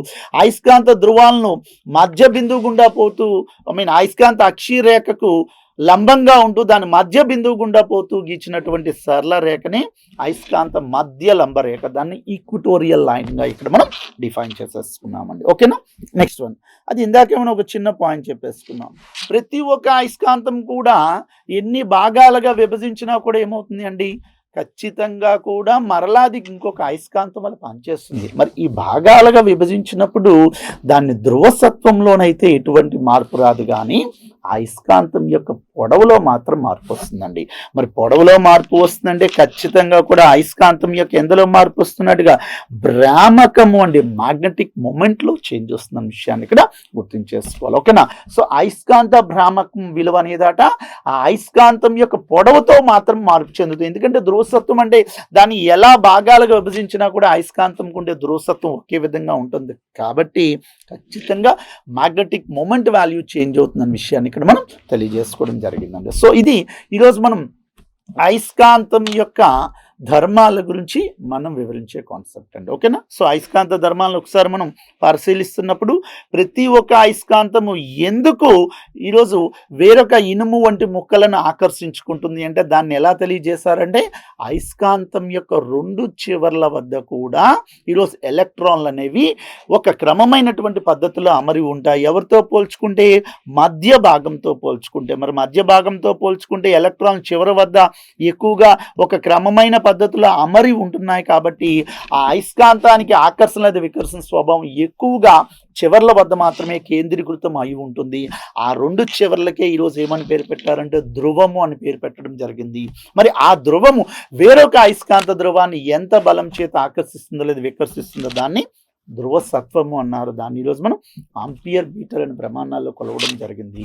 మరి ఇటువంటి అయస్కాంతాన్ని మనం స్వేచ్ఛగా గాలిలో వేలాడదీసినప్పుడు అది 2 ఉత్తర మరియు 2 చివర్లు కూడా ఉత్తర మరియు దక్షిణ దిశలను సూచిస్తూ విరామ స్థితికి వస్తుంది. కాబట్టి అయస్కాంతానికి ఎన్ని ధ్రువాలు కలవండి, 2 ధ్రువాలు కలవు.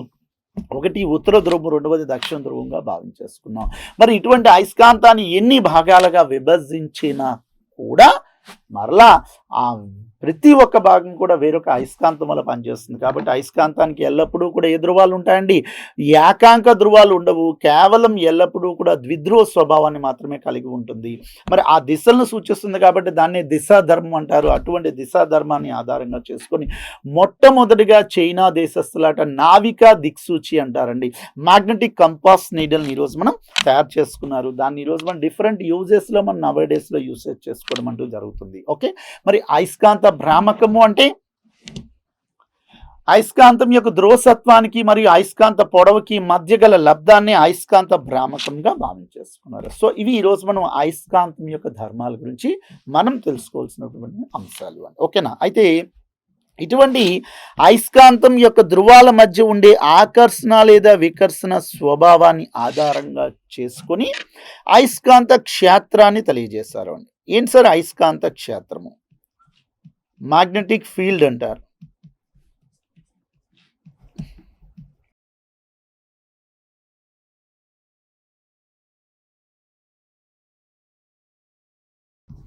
మ్యాగ్నెటిక్ ఫీల్డ్ అంటే అయస్కాంత క్షేత్రం. ఏంటి సార్ అయస్కాంత క్షేత్రం?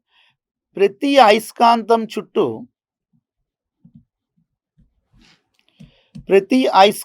చుట్టూ దాని ప్రభావం ఉన్న ప్రదేశాన్ని అంతటినీ కలిపి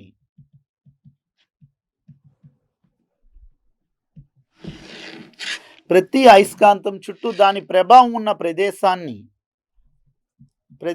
అంతటినీ కలిపి అయస్కాంత క్షేత్రము అంటారు. అయస్కాంత క్షేత్రము దీన్నే మ్యాగ్నెటిక్ ఫీల్డ్. ప్రతి ఒక్క అయస్కాంతం చుట్టూ కూడా దాని ప్రభావం ఉన్న ప్రదేశాన్ని అంతటినీ కలుపుకొని ఏమన్నామండి అయస్కాంత క్షేత్రం అంట. దానికి వచ్చిన ఎగ్జాంపుల్, నేను ఒక అయస్కాంతం తీసుకున్నాను.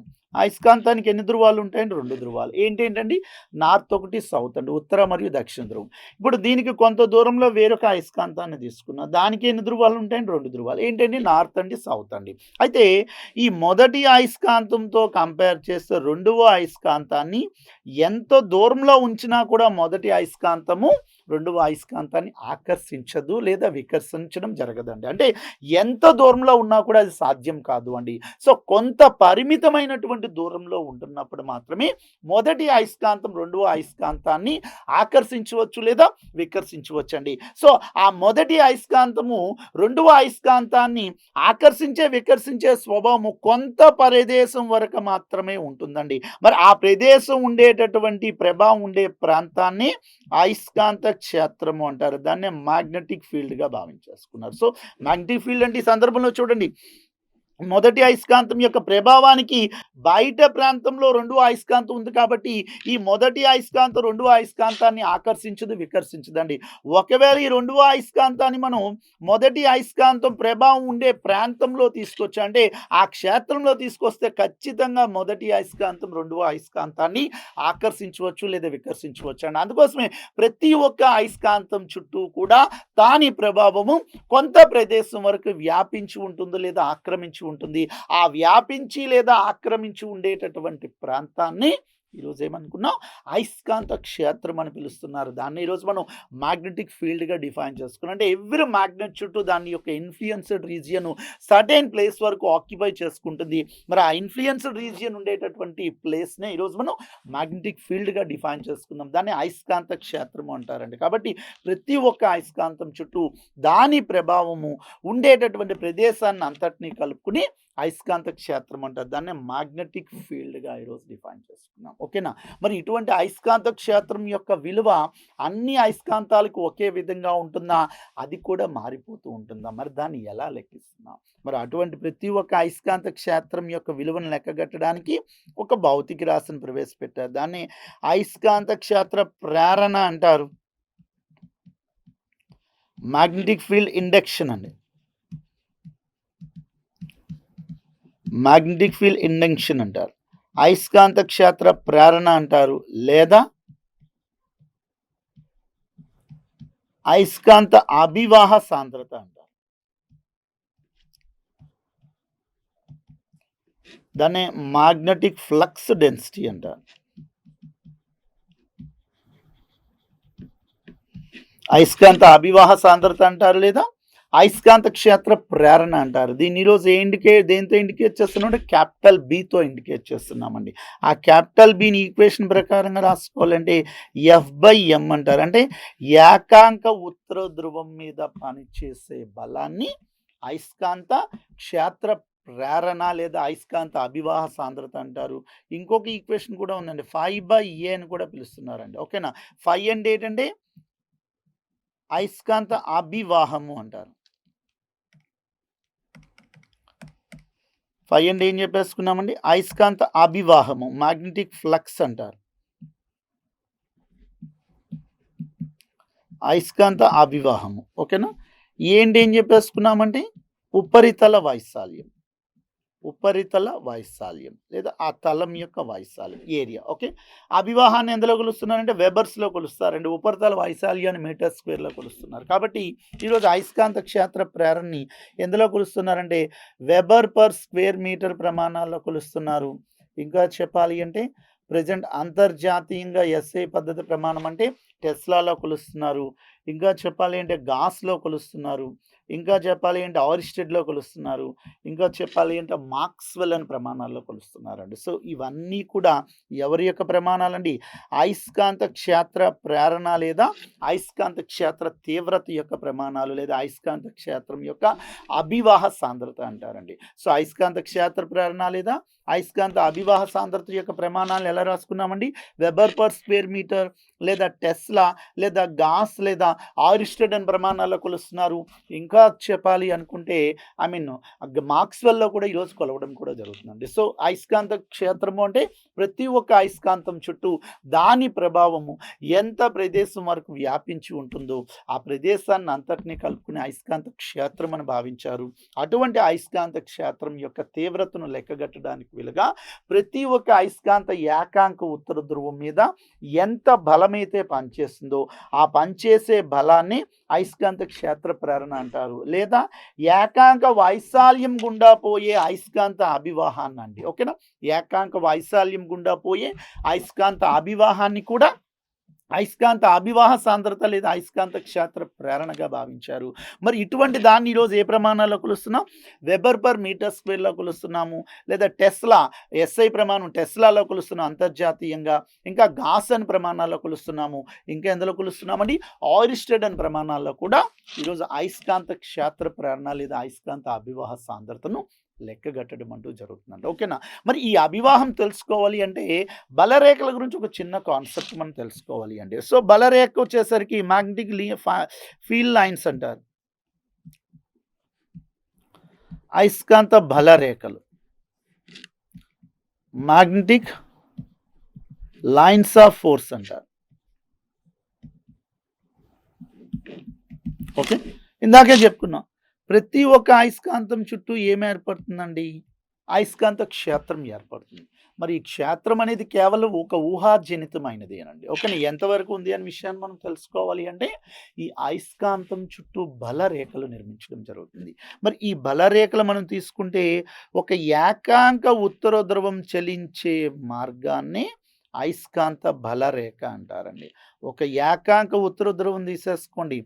ఆ ఏకాంక ఉత్తర ధ్రువం చలించే మార్గాన్ని అయస్కాంత బలరేఖ అంటారు. అంటే చిన్న కాన్సెప్ట్ కూడా ఉంది అండి. మరి ఈ ఏకాంక ఉత్తర ధ్రువం అంటే ఇందాక చెప్పుకున్న ఒక కంపాస్ పెట్టి తీసుకుని రండి. ఒక అయస్కాంతం యొక్క ఉత్తర ధ్రువం దగ్గర తీసుకురండి.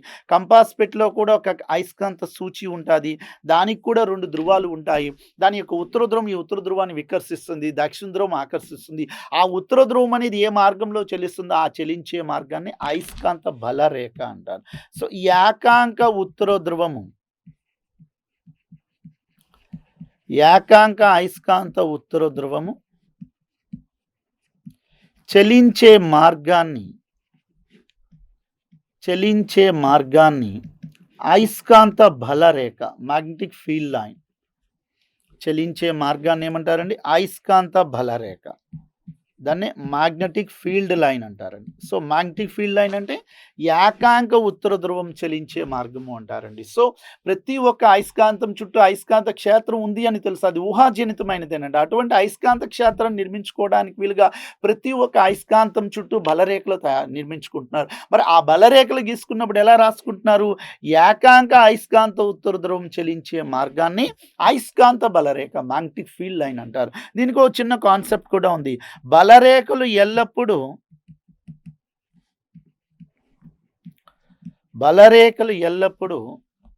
అయస్కాంతానికి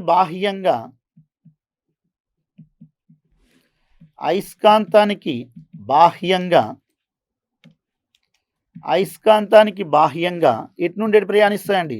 ఉత్తర నుంచి దక్షిణ ధ్రువంకు ప్రయాణిస్తాయండి. ఉత్తర ధ్రువం నుండి దక్షిణ ధ్రువం వైపుకు ప్రయాణిస్తాయి. సో, నార్త్ నుండి సౌత్‌కు ప్రయాణిస్తాయండి. బలరేఖలు అనేవాటి ఎల్లప్పుడూ కూడా అయస్కాంతానికి బాహ్యంగా అంటే ఎటు నుండి ఎటువైపు కండి?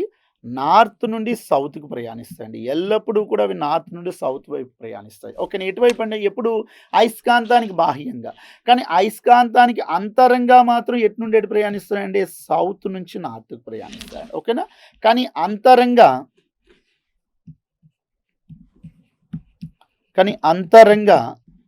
సౌత్ నుండి నార్త్‌కు ప్రయాణిస్తాయి. సౌత్ నుండి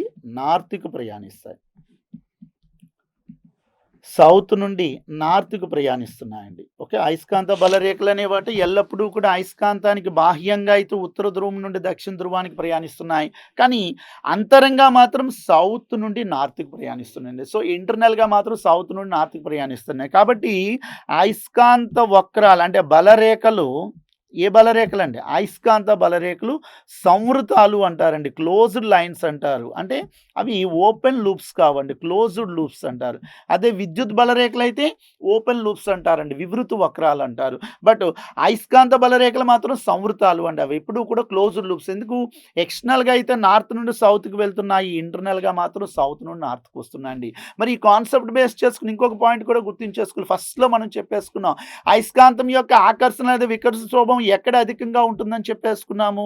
ఆ చివర్ల వద్ద ఎలక్ట్రాన్లు అనేవాట ఒక క్రమమైనటువంటి పద్ధతిలో అమరి ఉంటాయి కాబట్టి చివర్ల వద్దే ఆకర్షణ వికర్షణ స్వభావం అధికంగా ఉంటుంది. దాన్ని కూడా ఈ పాయింట్‌ని బేస్ చేసుకొని కూడా చెప్పారు. ఎందుకు? ఈ బలరేఖలు కూడా మీరు నిర్మించినప్పుడు చూడండి. బలరేఖలు మధ్య భాగం వద్ద ఎక్కడా కూడా కలుసుకోవట్లేదండి. ఆ బలరేఖల యొక్క సాంద్రత అయస్కాంత చివర్ల వద్ద మాత్రమే అధికంగా ఉంది. కాబట్టి బలరేఖలన్నీ కూడా అయస్కాంత చివర్ల వద్ద గుమికూడుకొని ఉన్నాయి. గుమికూడుకొని క్రౌడెడ్‌గా ఉన్నాయి. అందుకోసం ఆ బలరేఖల యొక్క సాంద్రత అయస్కాంత ధృవాల వద్ద అధికంగా ఉంటుంది కాబట్టి దానికి ఆకర్షణ లేదా వికర్షణ స్వభావం కూడా అధికంగా ఉంటుందన్న విషయాన్ని ఇక్కడ తెలియజేసుకున్నారు. సో ఇవి ఈరోజు అయస్కాంత బలరేఖల యొక్క సంబంధించిన ఇన్ఫర్మేషన్. నెక్స్ట్ ఇలా డ్రా చేసినప్పుడు ఇంకొక పాయింట్ కూడా గుర్తుంచేసుకోవాలి. ఈ బలరేఖలు అనే వాటి ఒకదానికొకటి ఖండించుకోవు అండి. ఈ మ్యాగ్నెటిక్ లైన్స్ ఆఫ్ ఫోర్స్ కూడా ఒకదానితో ఒకటి ఇంటర్సెక్ట్ అవ్వండి. బలరేఖలు కూడా ఒకదానితో ఒకటి ఖండించుకోని విషయాన్ని కూడా మనం తెలుసుకోవాలి. ఇవి ఈ అయస్కాంత బలరేఖలు. ఈ అయస్కాంత బలరేఖలని ఆధారంగా చేసుకొని అయస్కాంత క్షేత్ర ప్రేరణ లేదా అభివాహ సాంద్రత మ్యాగ్నెటిక్ ఫ్లక్స్ డెన్సిటీని డిఫైన్ చేసేసుకున్నారు. అటువంటి ఫ్లక్స్ డెన్సిటీని ఎందులో కొలుస్తున్నారు? వెబర్ పర్ స్క్వేర్ మీటర్లో కొలుస్తున్నాము, టెస్లాలో కొలుస్తున్నాము, గాస్లో కొలుస్తున్నాము, ఆయిర్స్టెడ్ అటువంటి ప్రమాణాల్లో కూడా అయస్కాంత అభివాహ సాంద్రత లేదా అయస్కాంత క్షేత్ర ప్రేరణను కొలవడం అంటూ కూడా జరిగిందండి. ఓకేనా? సో ఇవి బలరేఖలకు సంబంధించిన ఇన్ఫర్మేషన్. Okay, next one.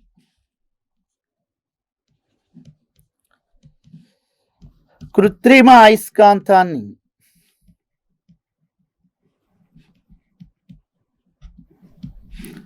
తయారు చేసే పద్ధతులు.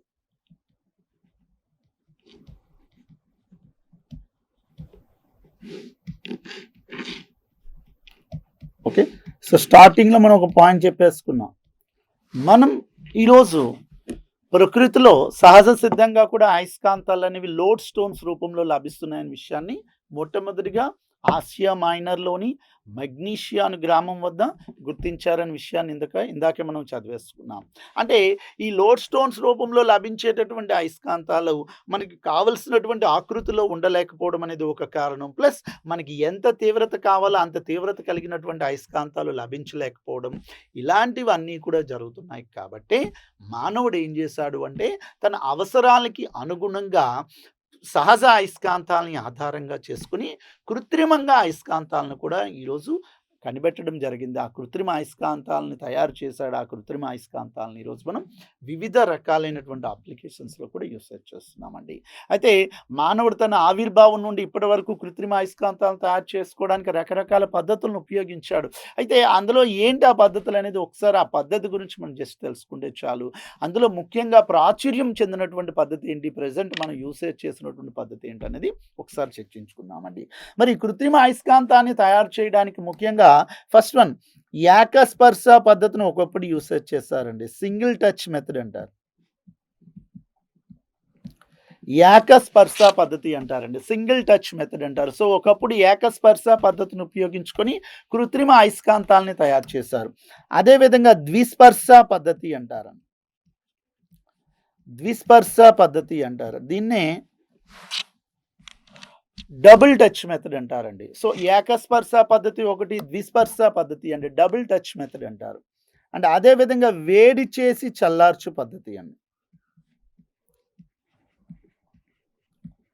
వేడి చేసి చల్లార్చు పద్ధతి, వేడి చేసి చల్లార్చు పద్ధతి. And fourth one is nothing but అయస్కాంత ప్రేరణ పద్ధతి, మ్యాగ్నెటిక్ ఇండక్షన్ అంటారు. అయస్కాంత ప్రేరణ పద్ధతి అండి. And fifth one is nothing but విద్యుత్ పద్ధతి అండి. So electrical method. ఓకే, ఈ విధంగా పూర్వకాలం నుండి కూడా మానవుడు కృత్రిమంగా అయస్కాంతాలని తయారు చేయడానికి వివిధ రకాలైన పద్ధతులను ఉపయోగించాడు. ఆ పద్ధతుల్లో మనం పరిశీలిస్తున్నప్పుడు ఫస్ట్ వన్ ఏకస్పర్శ పద్ధతి, రెండవది ద్విస్పర్శ పద్ధతి, మూడవది వేడి చేసి చల్లార్చు పద్ధతి, నాలుగవది అయస్కాంత ప్రేరణ పద్ధతి, ఐదవది ఏంటనుకున్నామంటే విద్యుత్ పద్ధతిగా భావించేసుకున్నాం. మరి ఈ పద్ధతులు అన్నిటితో పోల్చుకుంటే ప్రస్తుతం ప్రాచుర్యంలో ఉండేటటువంటిది, సో చాలా సులువైన పద్ధతి, చాలా మంచి పద్ధతి, మంచి అయస్కాంతాలను తయారు చేసుకోవడానికి యూసేజ్ చేసే పద్ధతి ఏంటండి, విద్యుత్ పద్ధతి అండి. అంటే ఈ విద్యుత్ పద్ధతిని ఆధారంగా చేసుకుని మనం తాత్కాలికమైన అయస్కాంతాలని తయారు చేసుకోవచ్చు. శాశ్వత అయస్కాంతాలు అంటే కొన్ని సంవత్సరాల కాలం పాటు అయస్కాంత ధర్మాన్ని ప్రదర్శించే విధంగా ఉండే విధంగా సో మనం అయస్కాంతాలను కూడా తయారు చేసుకోవచ్చు అండి. ఆ విధంగా టెంపరరీ మ్యాగ్నెట్స్ కానీ పర్మనెంట్ మ్యాగ్నెట్స్ కానీ అదే ఎలక్ట్రో మ్యాగ్నెట్స్ ఈరోజు తయారు చేసుకుంటున్నామంటే ఏ పద్ధతిని ఆధారంగా చేసుకుని విద్యుత్ పద్ధతి అండి. ఎలక్ట్రికల్ మెథడ్ని బేస్ చేసుకుని ఈరోజు ప్రస్తుత కాలంలో మనం ఎక్కువగా అయస్కాంతాలని కృత్రిమంగా తయారు చేయడం జరుగుతుంది. ఈ మిగతా పద్ధతులన్నీ కూడా జస్ట్ కొన్ని సెకండ్ల పాటు కొంతవరకు మాత్రమే చాలా తాత్కాలికమైనవిగానే గుర్తుంచుకోవచ్చు. మళ్ళీ సరి అయినటువంటి పద్ధతులు అయితే కాదు అండి. వీటన్నిటిలో కూడా the best method for electro magnets make చేయడానికి ఎలక్ట్రికల్ మెథడ్ అండి, విద్యుత్ పద్ధతినిగానే భావించేసుకున్నాం. ఓకే, మరి ఇటువంటి విద్యుత్ పద్ధతిని ఉపయోగించుకొని కృత్రిమ అయస్కాంతాలు తయారు చేస్తున్నప్పుడు సో శాశ్వత అయస్కాంతాలని తయారు చేస్తారు, తాత్కాలిక అయస్కాంతాలు కూడా తయారు చేస్తారు. తాత్కాలిక అయస్కాంతాలు, తాత్కాలిక అయస్కాంతాలని తయారు చేస్తారు. ఇంకే అయస్కాంతాలు అండి, శాశ్వత అయస్కాంతాలు అంటే పర్మనెంట్ మ్యాగ్నెట్స్ కూడా తయారు చేస్తున్నారు, టెంపరరీ మ్యాగ్నెట్స్ కూడా తయారు చేస్తున్నారండి. ఏ పద్ధతిని ఉపయోగించుకోనండి, విద్యుత్ పద్ధతి. తాత్కాలిక అయస్కాంతాలు అంటే టెంపరరీ మ్యాగ్నెట్స్ అండి, టెంపరరీ మ్యాగ్నెట్స్ తాత్కాలిక అయస్కాంతాలు. శాశ్వత అయస్కాంతాలు అంటే పర్మనెంట్ మ్యాగ్నెట్స్ అంటారు. ఈ పర్మనెంట్ మ్యాగ్నెట్స్ తయారు చేయడానికైనా టెంపరరీ మ్యాగ్నెట్స్ తయారు చేయడానికైనా ఏ పద్ధతి అండి, electrical method is the best method అండి. విద్యుత్ పద్ధతి అనేది ఒక మంచి పద్ధతిగా భావించేసుకోవచ్చు. మరి ఇటువంటి తాత్కాలిక అయస్కాంతాలను తయారు చేసుకోవడానికి ఎక్కువగా వాడే పదార్థం ఏంటంటే మెత్తని ఇనుము అండి. దాన్ని మెత్తని ఇనుము అంటారు లేదా మృదు ఇనుము అంటారు. మృదు ఇనుము అండి, దీన్నే సాఫ్ట్ ఐరన్ అంటారు. తాత్కాలిక అయస్కాంతాలని తయారు చేయడానికి ఎక్కువగా ఏ పదార్థాలను ఉపయోగిస్తారండి, మెత్తని ఇనుము లేదా మృదు ఇనుము లేదా సాఫ్ట్ ఐరన్ అంటారు. ఈ సాఫ్ట్ ఐరన్ ఉపయోగించుకొని ఎక్కువగా తాత్కాలిక అయస్కాంతాలను తయారు చేస్తున్నారు. అదే శాశ్వత అయస్కాంతాలను ఎక్కువగా ఉక్కు అంటారండి, ఉక్కు లేదా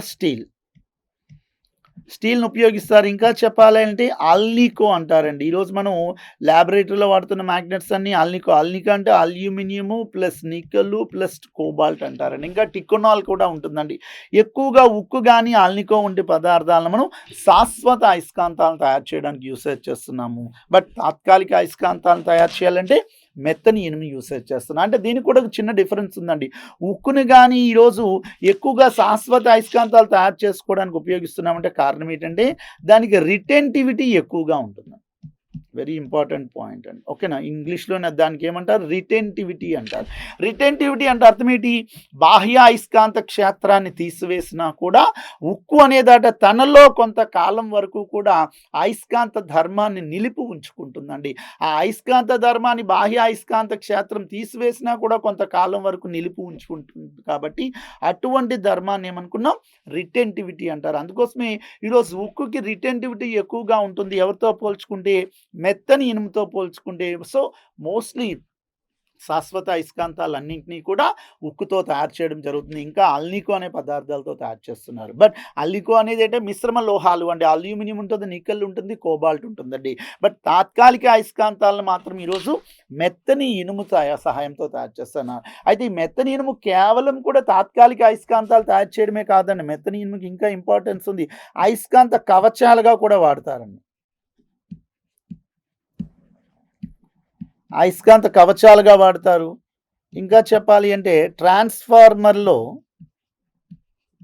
కోర్ నిర్మాణం యందు, ట్రాన్స్ఫార్మర్లో కోర్ ఉంటుంది కదండి, ఆ ట్రాన్స్ఫార్మర్లో కోర్ నిర్మాణం యందు కూడా మెత్తని ఇనుమును యూసేజ్ చేస్తున్నారండి. సో, మెత్తని ఇనుము అనేది కేవలం కూడా తాత్కాలిక అయస్కాంతాలను తయారు చేయడానికే కాకుండా అయస్కాంత కవచాలుగా యూసేజ్ చేస్తున్నారు.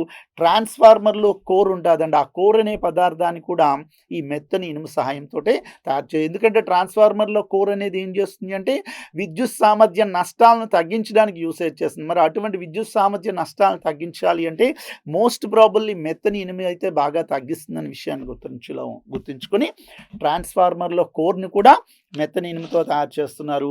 అంటే తాత్కాలిక అయస్కాంతాలను కూడా మెత్తని ఇనుము సహాయంతోటి తయారు చేస్తున్నారు. బట్ శాశ్వత అయస్కాంతాలను ఉక్కు లేదా అల్నికోలతో తయారు ఇంకా టిక్నోల్ అంటారండి. దాన్ని కూడా ఈరోజు శాశ్వత అయస్కాంతాలను తయారు చేయడానికి యూసేజ్ చేస్తున్నారు. ఇవి ఈరోజు కృత్రిమ అయస్కాంతాన్ని తయారు చేయడానికి మానవుడు ఉపయోగించే ముఖ్యమైన పద్ధతులండి. ఏకస్పర్శ పద్ధతి, ద్విస్పర్శ పద్ధతి, వేడి చేసి చల్లార్చు పద్ధతి, అయస్కాంత ప్రేరణ పద్ధతి, విద్యుత్ పద్ధతి అండి. వీటన్నిటిలో కన్నా ఉత్తమమైనటువంటి పద్ధతి ఏంటంటే విద్యుత్ పద్ధతి అండి. సో, ఎలక్ట్రికల్ మెథడ్‌ని ఈరోజు మనం the best method for suitable for making the artificial magnets అండి. ఓకే. అయితే ఇటువంటి కృత్రిమ అయస్కాంతాలను ఎందులో యూసేజ్ చేస్తున్నారు? సో, యూజెస్ అండి, ఉపయోగాలు లేదా అనువర్తనాలు. యూజెస్ అండి, ఉపయోగాలు లేదా అనువర్తనాలు. ఈ కృత్రిమ అయస్కాంతాలను మనం ఎందులో యూసేజ్ చేస్తున్నాం? సో, చిన్ననాటి నుండి మనం చూస్తుంటాం లౌడ్ స్పీకర్‌లో వెనక భాగం ఉంటది కదండీ. లౌడ్ స్పీకర్‌లో వెనక భాగం. స్పీకర్ వెనక భాగంలో వృత్తాకార మ్యాగ్నెట్స్ మీరు చూస్తుంటారు కదా, సర్క్యులర్ మ్యాగ్నెట్స్ యూసేజ్ చేస్తారు. స్పీకర్ యొక్క వెనక భాగంలో వాడేటటువంటి అయస్కాంతాలు కూడా కృత్రిమ అయస్కాంతాలండి. ఓకేనా. లౌడ్ స్పీకర్ యొక్క వెనక భాగంలో యూసేజ్ చేస్తున్నాం. ఓకే. నెక్స్ట్ వన్, అదేవిధంగా టెలిగ్రామ్స్లోనండి. టెలిగ్రామ్‌లోనండి ఒకప్పుడు సమాచారాన్ని చేరవేయడానికి టెలిగ్రామ్ మెథడ్‌ని యూసేజ్ చేస్తున్నారు. అటువంటి టెలిగ్రామ్స్‌లో కూడా ఈరోజు దేన్ని యూసేజ్ చేస్తున్నారండి? మాగ్నెట్స్‌ని యూసేజ్ చేస్తున్నారు. నెక్స్ట్ వన్, విద్యుత్ జనరేటరు మరియు విద్యుత్ డైనమో అండి. విద్యుత్ జనరేటర్ గాని, విద్యుత్ డైనమో అనేది ఏం చేస్తుందండి? యాంత్రిక శక్తిని విద్యుత్ శక్తిగా మార్చుతుంది. అటువంటి విద్యుత్ జనరేటర్ లేదా విద్యుత్ డైనమోలోనట స్తూపాకారంగా ఉండే అయస్కాంతాలు వాడుతున్నారండి. సో, సర్క్యులర్ షేప్‌లో కాకుండా సిలిండ్రికల్ షేప్‌లో ఉండేటటువంటి మాగ్నెట్స్ యూసేజ్ చేస్తున్నారు. ఎందులోనండి? విద్యుత్ జనరేటర్‌లో గాని, విద్యుత్ డైనమోలో గాని స్తూపాకారంగా ఉండే అయస్కాంతాలండి. సర్క్యులర్ షేప్‌లో ఉండేటటువంటి మాగ్నెట్స్ యూసేజ్ చేస్తున్నారు. ఇంకా ఎందులో వాడుతున్నారని చెప్పాం? టెలిగ్రామ్స్‌లో కూడా వాడుతున్నారు. ఇంకా ఎందులో వాడుతున్నాము? స్పీకర్స్, లౌడ్ స్పీకర్స్ ఉంటాయి కదండీ. వాటి యొక్క వెనక భాగంలో కూడా ఏంటి ఉపయోగిస్తున్నారు? కృత్రిమ అయస్కాంతాలను యూసేజ్ చేస్తున్నారు. ఓకే. నెక్స్ట్ వన్, అదేవిధంగా మనం ఇంకా చెప్పుకోవాలి అనుకుంటే విద్యుత్ గంట, ఎలక్ట్రికల్ బెల్ ఉంటుంది కదండి, కాలింగ్ బెల్స్ అంటారు. ఆ విద్యుత్ గంటలో కూడా ఎలక్ట్రికల్ బెల్స్‌లో కూడా అయస్కాంతాన్ని వాడుతున్నారు. ఏ అయస్కాంతాన్ని? కృత్రిమ అయస్కాంతం. అది ఇంచుమించుగా గుర్రపు నాడ ఆకారంలో ఉంటుంది. అటువంటి గుర్రపు నాడ ఆకారంలో ఉండేటటువంటి అయస్కాంతాన్ని ఎలక్ట్రికల్ బెల్స్ అండి విద్యుత్ గంటలో యూసేజ్ చేయడం అంటూ జరుగుతుంది. ఓకేనా. నెక్స్ట్ వన్, అదేవిధంగా చిన్నపిల్లలు ఆడుకున్న ఆట బొమ్మల యందు. ఈరోజు నవడేస్‌లో చిన్నపిల్లలు ఆడుకున్న ఆట బొమ్మల యందు కూడా ఏ అయస్కాంతాలు వాడుతున్నామండి? కృత్రిమ అయస్కాంతాలను యూసేజ్ చేస్తున్నాం. చిన్నపిల్లలు ఆడుకునే ఆట బొమ్మల యందు యూసేజ్ చేస్తున్నాము. ఎలక్ట్రికల్ బెల్ విద్యుత్ గంటలో ఉపయోగిస్తున్నాము. విద్యుత్ జనరేటర్ లేదా విద్యుత్ డైనమోలో యూసేజ్ చేస్తున్నాం. టెలిగ్రామ్స్‌లో కూడా ఈరోజు ఏ అయస్కాంతాలండి? కృత్రిమ అయస్కాంతాలను యూసేజ్ చేస్తున్నారు. ఓకే. నెక్స్ట్ వన్, వేలాడే రైలు పట్టాల యందు. వేలాడే రైలు పట్టాల యందు. ఓకేనా. సో, నవడేస్‌లో వేలాడే రైలు పట్టాలను కూడా తయారు చేస్తారు, నిర్మించారండి. అటువంటి వేలాడే రైలు పట్టాల యందు కూడా ఈ కృత్రిమ అయస్కాంతాలను యూసేజ్ చేస్తున్నారు. ఓకే. నెక్స్ట్ వన్, టేప్ రేగేటర్‌లో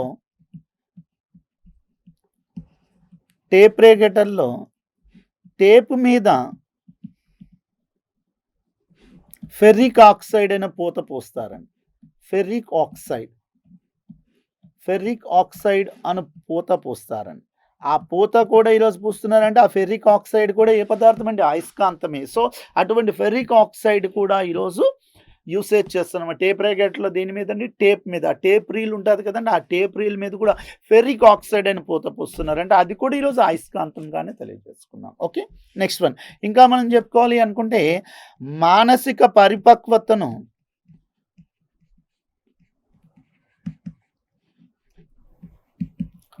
మానసిక పరిపక్వతలో అదే డాక్టర్స్ అండి మ్యాగ్నెటిక్ థెరపీ అంటారండి. మానసిక పరిపక్వతలో కూడా పరిపక్వతను పెంపొందించడానికి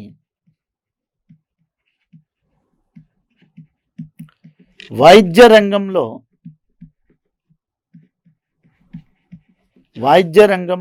మ్యాగ్నెటిక్ థెరపీ చేస్తారండి.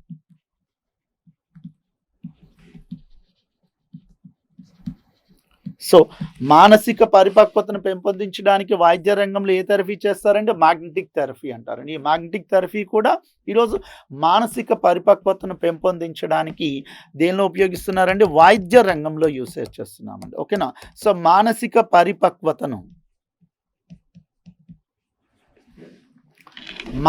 పరిపక్వతను అభివృద్ధి చేయడానికి లేదా పెంపొందించడానికి వైద్య రంగంలోనట ఏం చేస్తున్నారండి? మ్యాగ్నెటిక్ థెరపీని యూసేజ్ చేస్తున్నారండి. ఈ మ్యాగ్నెటిక్ థెరపీ కూడా మ్యాగ్నెటిక్ ఫీల్డ్స్ అంటే సో ఈ ఆర్టిఫిషియల్ మ్యాగ్నెట్స్ కృత్రిమ అయస్కాంతాలను బేస్ చేసుకుని తయారు చేయడం అంటూ జరుగుతుంది. సో యూసేజ్ చేయడం జరుగుతుంది. ఓకే, నెక్స్ట్ వన్, పరమశూన్య ఉష్ణోగ్రతను కొలిచే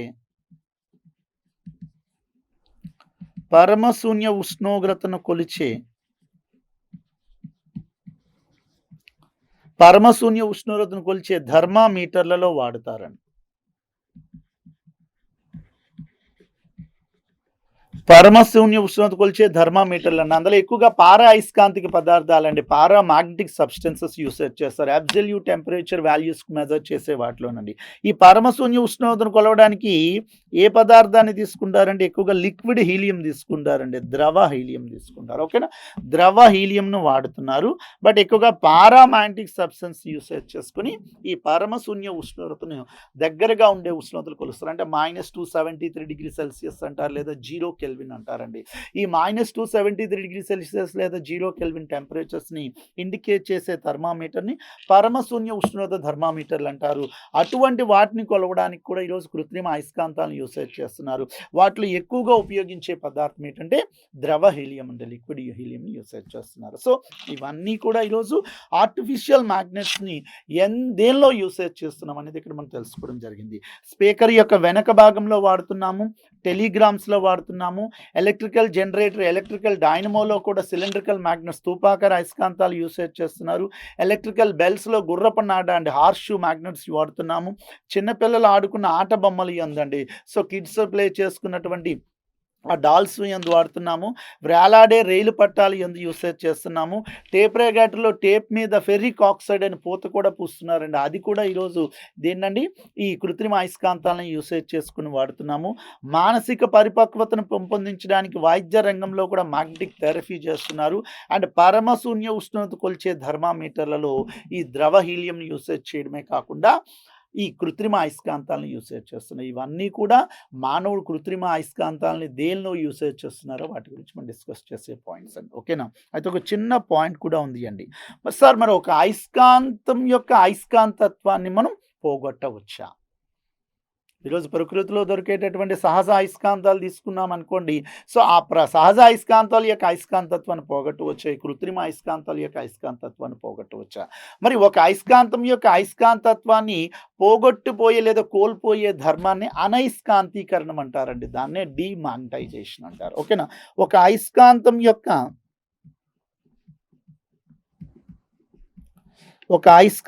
యొక్క అయస్కాంత ధర్మాన్ని లేదా అయస్కాంతత్వాన్ని కోల్పోయే విధంగా చేయడాన్ని అనయస్కాంతీకరణము అంటారు. అనయస్కాంతీకరణం అంటారు. దాన్ని డీమాగ్నటైజేషన్ అంటారు. ఓకే, ఒక అయస్కాంతము యొక్క అయస్కాంతత్వాన్ని కోల్పోయే విధంగా చేయడాన్ని అయస్కాంతీకరణం, అనయస్కాంతీకరణం అండి. అనయస్కాంతీకరణము దాన్ని డీమాగ్నటైజేషన్ అంటారండి. సో ఈరోజు డీమాగ్నటైజేషన్ చేయాలంటే ఏ పద్ధతులు ఉపయోగిస్తున్నారు? ఓకే, సో కొంత ఎత్తు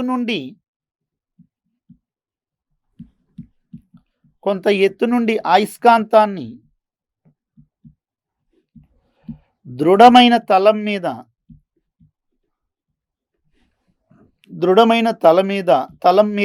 పడవేసినప్పుడు లేదా జార విడిచినప్పుడు సమ్ హైట్ నుండి అటు ఒక మ్యాగ్నెట్ ఒక దృఢమైనటువంటి తలం మీద జార విడిచినప్పుడు కూడా అది కొంత అయస్కాంతత్వ ధర్మాన్ని కోల్పోతుంది. ఆ కోల్పోయే ధర్మాన్ని అనయస్కాంతీకరణము అంటారండి. ఓకేనా? నెక్స్ట్ వన్, సుత్తితో బాదినప్పుడు అయస్కాంతాన్ని సుత్తితో మోదినప్పుడు గాని, సుత్తితో బాదినప్పుడు లేదా సుత్తితో కొట్టినప్పుడు కూడా అది తన అయస్కాంతత్వాన్ని కోల్పోతుంది అండి. ఓకే. నెక్స్ట్ వన్, వేడి చేసినప్పుడు వేడి చేయడం వల్ల కూడా ఒక పదార్థం తన యొక్క అయస్కాంతత్వ ధర్మాన్ని కోల్పోతుంది. ఓకే.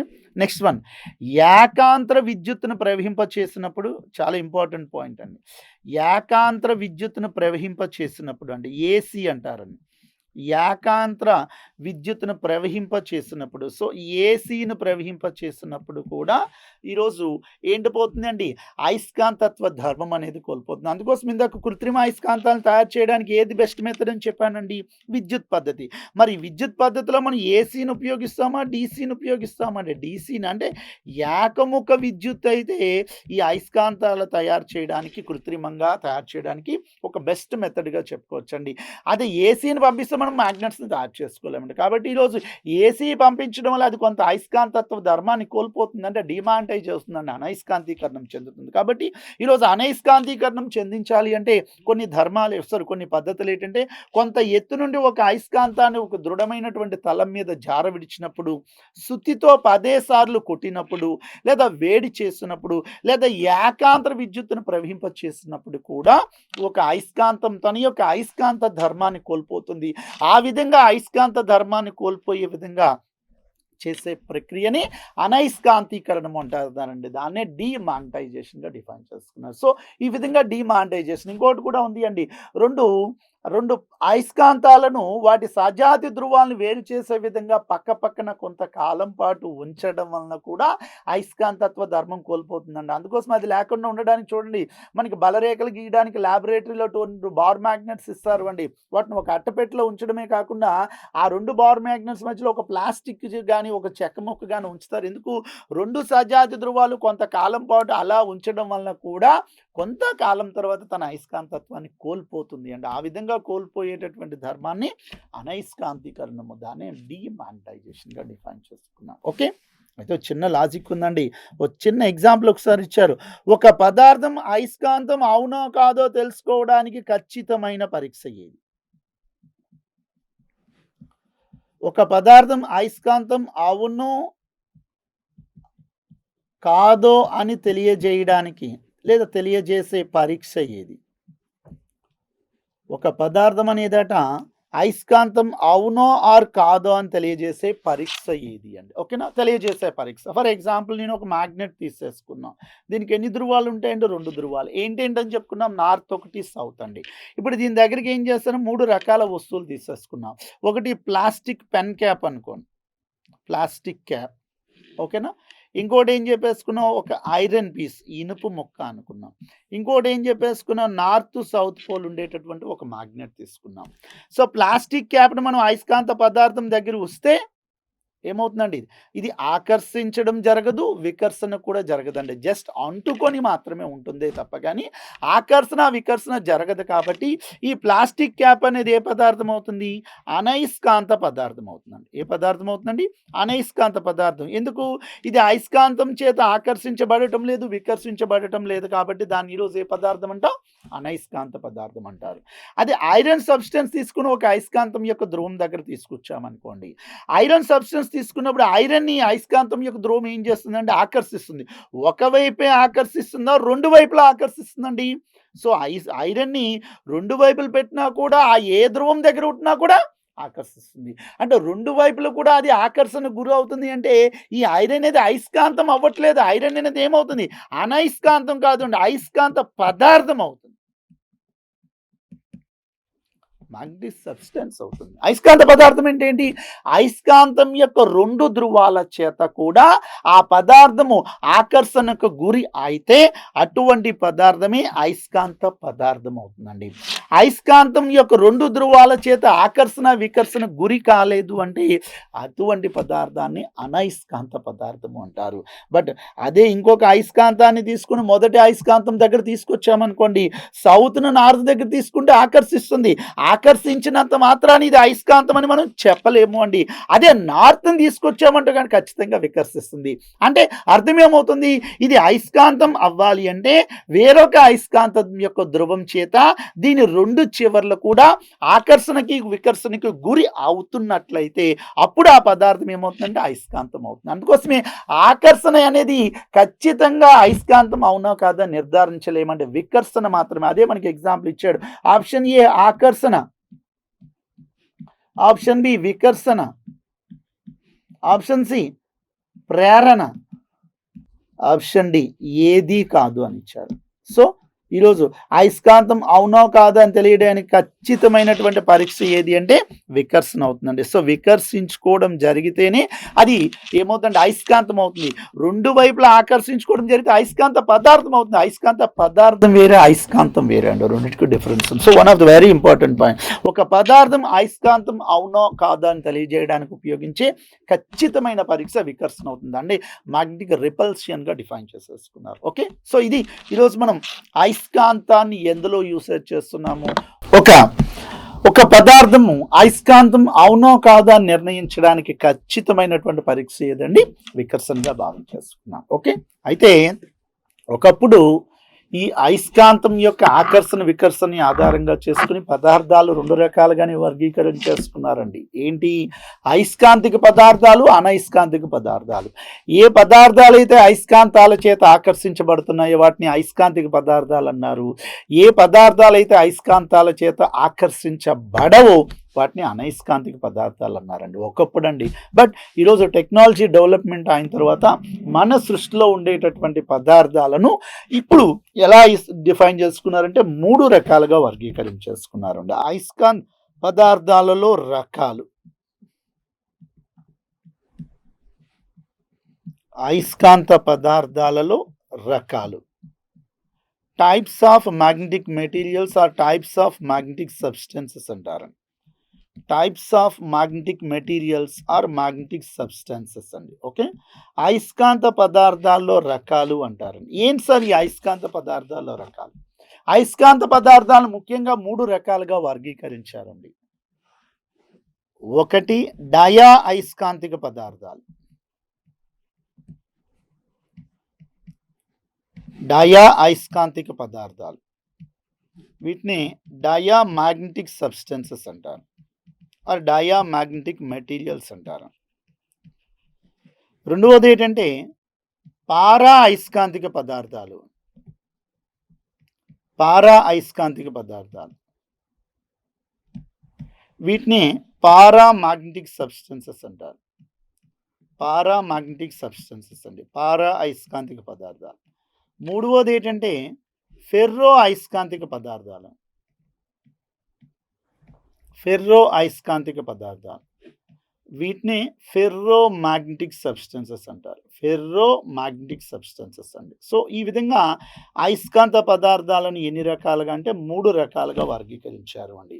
ఒకటి డయా అయస్కాంతిక పదార్థాలు, రెండవది పారా అయస్కాంతిక పదార్థాలు, మూడవది ఏంటంటే ఫెర్రో అయస్కాంతిక పదార్థాలని 3 రకాలుగా వర్గీకరించారు. సో డయా అయస్కాంతిక పదార్థాలు అంటే ఇవి అయస్కాంతాల చేత ఆకర్షించబడవు అని. ఏ పదార్థాలైతే అయస్కాంతాల చేత ఆకర్షించబడవో అటువంటి పదార్థాలన్నింటినీ కూడా డయా అయస్కాంతిక పదార్థాలు అంటారండి. పారా అయస్కాంతిక పదార్థాలు అంటే ఇవి అయస్కాంతాల చేత బలహీనంగా ఆకర్షించబడతాయి. అయస్కాంతాల చేత బలహీనంగా ఆకర్షించబడతాయి. ఓకే, సో పారా అయస్కాంతిక పదార్థాలు అనేవి అయస్కాంతాల చేత బలహీనంగా ఆకర్షించబడతాయి. అండ్ డయా అయస్కాంత పదార్థాలు అయితే అయస్కాంతాల చేత ఆకర్షించబడవు అండి. ఫెర్రో అయస్కాంత పదార్థాలు అయితే ఏమవుతాయి? ఇవి అయస్కాంతాల చేత బలంగా ఆకర్షించబడతాయి. అయస్కాంతాల చేత బలంగా ఆకర్షించబడతాయి. ఓకే. సో అయస్కాంతాల చేత బలంగా ఆకర్షించే పదార్థాలన్నీ కూడా ఫెర్రో అయస్కాంతిక పదార్థాలు అవుతాయి. అయస్కాంతాల చేత బలహీనంగా ఆకర్షించబడే పదార్థాలన్నీ కూడా పారా అయస్కాంతిక పదార్థాలు అవుతాయి. అయస్కాంతాల చేత ఆకర్షించబడనటువంటి పదార్థాలన్నింటినీ కూడా డయా అయస్కాంతిక పదార్థాలు అంటారండి. మరి ఈ డయా అయస్కాంతిక పదార్థాలకి ఎగ్జాంపుల్ ఏం రాసుకున్నా? వెండి, రాగి, బంగారము, క్వార్ట్జ్, గాజు, పేపరు, ప్లాస్టిక్, చెక్క, next one antimony, bismuth, rubber, ఇవన్నీ కూడా ఏ పదార్థాలు అవుతున్నాయండి? డయా అయస్కాంతిక పదార్థాలు. ఇవన్నీ కూడా అయస్కాంతాల చేత ఆకర్షించబడవండి. ఇంకొక పాయింట్ కూడా ఉన్నాయి. ఇవి ఘన, ద్రవ మరియు వాయు స్థితులు అన్నిటిలో కూడా లభిస్తాయండి. ఘన, ద్రవ, వాయు స్థితుల్లో కూడా లభిస్తాయండి. వాయు స్థితులలో కూడా లభిస్తాయి. ఏ అయస్కాంతిక పదార్థాలు? డయా అయస్కాంతిక పదార్థాలండి. ఓకేనా? సో డయామాంటిక్ సబ్స్టెన్స్ అనేవట ఘన స్థితిలో లభిస్తాయి, ద్రవ స్థితిలో లభిస్తాయి, వాయు స్థితిలో కూడా లభిస్తాయి. ఇటువంటి డయా అయస్కాంతిక పదార్థాలకు ఉదాహరణ ఏం చెప్పేసుకున్నామంటే వెండి కానీ, రాగి కానీ, బంగారం కానీ, క్వార్ట్జ్ కానీ, గాజు కానీ, పేపర్ కానీ, ప్లాస్టిక్ కానీ, చెక్క కానీ, యాంటిమోనీ, బిస్మత్, రబ్బర్, ఇవన్నీ కూడా ఏ పదార్థాలు అవుతున్నాయి? డయామాంటిక్ సబ్స్టెన్స్ అవుతున్నాయండి. సో పారా అయస్కాంతిక పదార్థాలకు ఉదాహరణ ఏంటంటే aluminium, platinum, chromium, manganese, oxygen. So aluminium, platinum, chromium, manganese, oxygen, magnesium, cupric chloride, ఇవన్నీ కూడా ఏమవుతున్నాయంటే పారా అయస్కాంతిక పదార్థాలు అవుతున్నాయండి. ఇవి అయస్కాంతాల చేత ఎలా ఉంటాయండి? బలహీనంగా ఆకర్షించబడతాయి. ఫెర్రో అయస్కాంతిక పదార్థాలు ఎవరవుతున్నాయండి? ఫెర్రస్, కోబాల్టు, నికెలు, అల్నికో అంటారు. నెక్స్ట్ గెడలోనియము,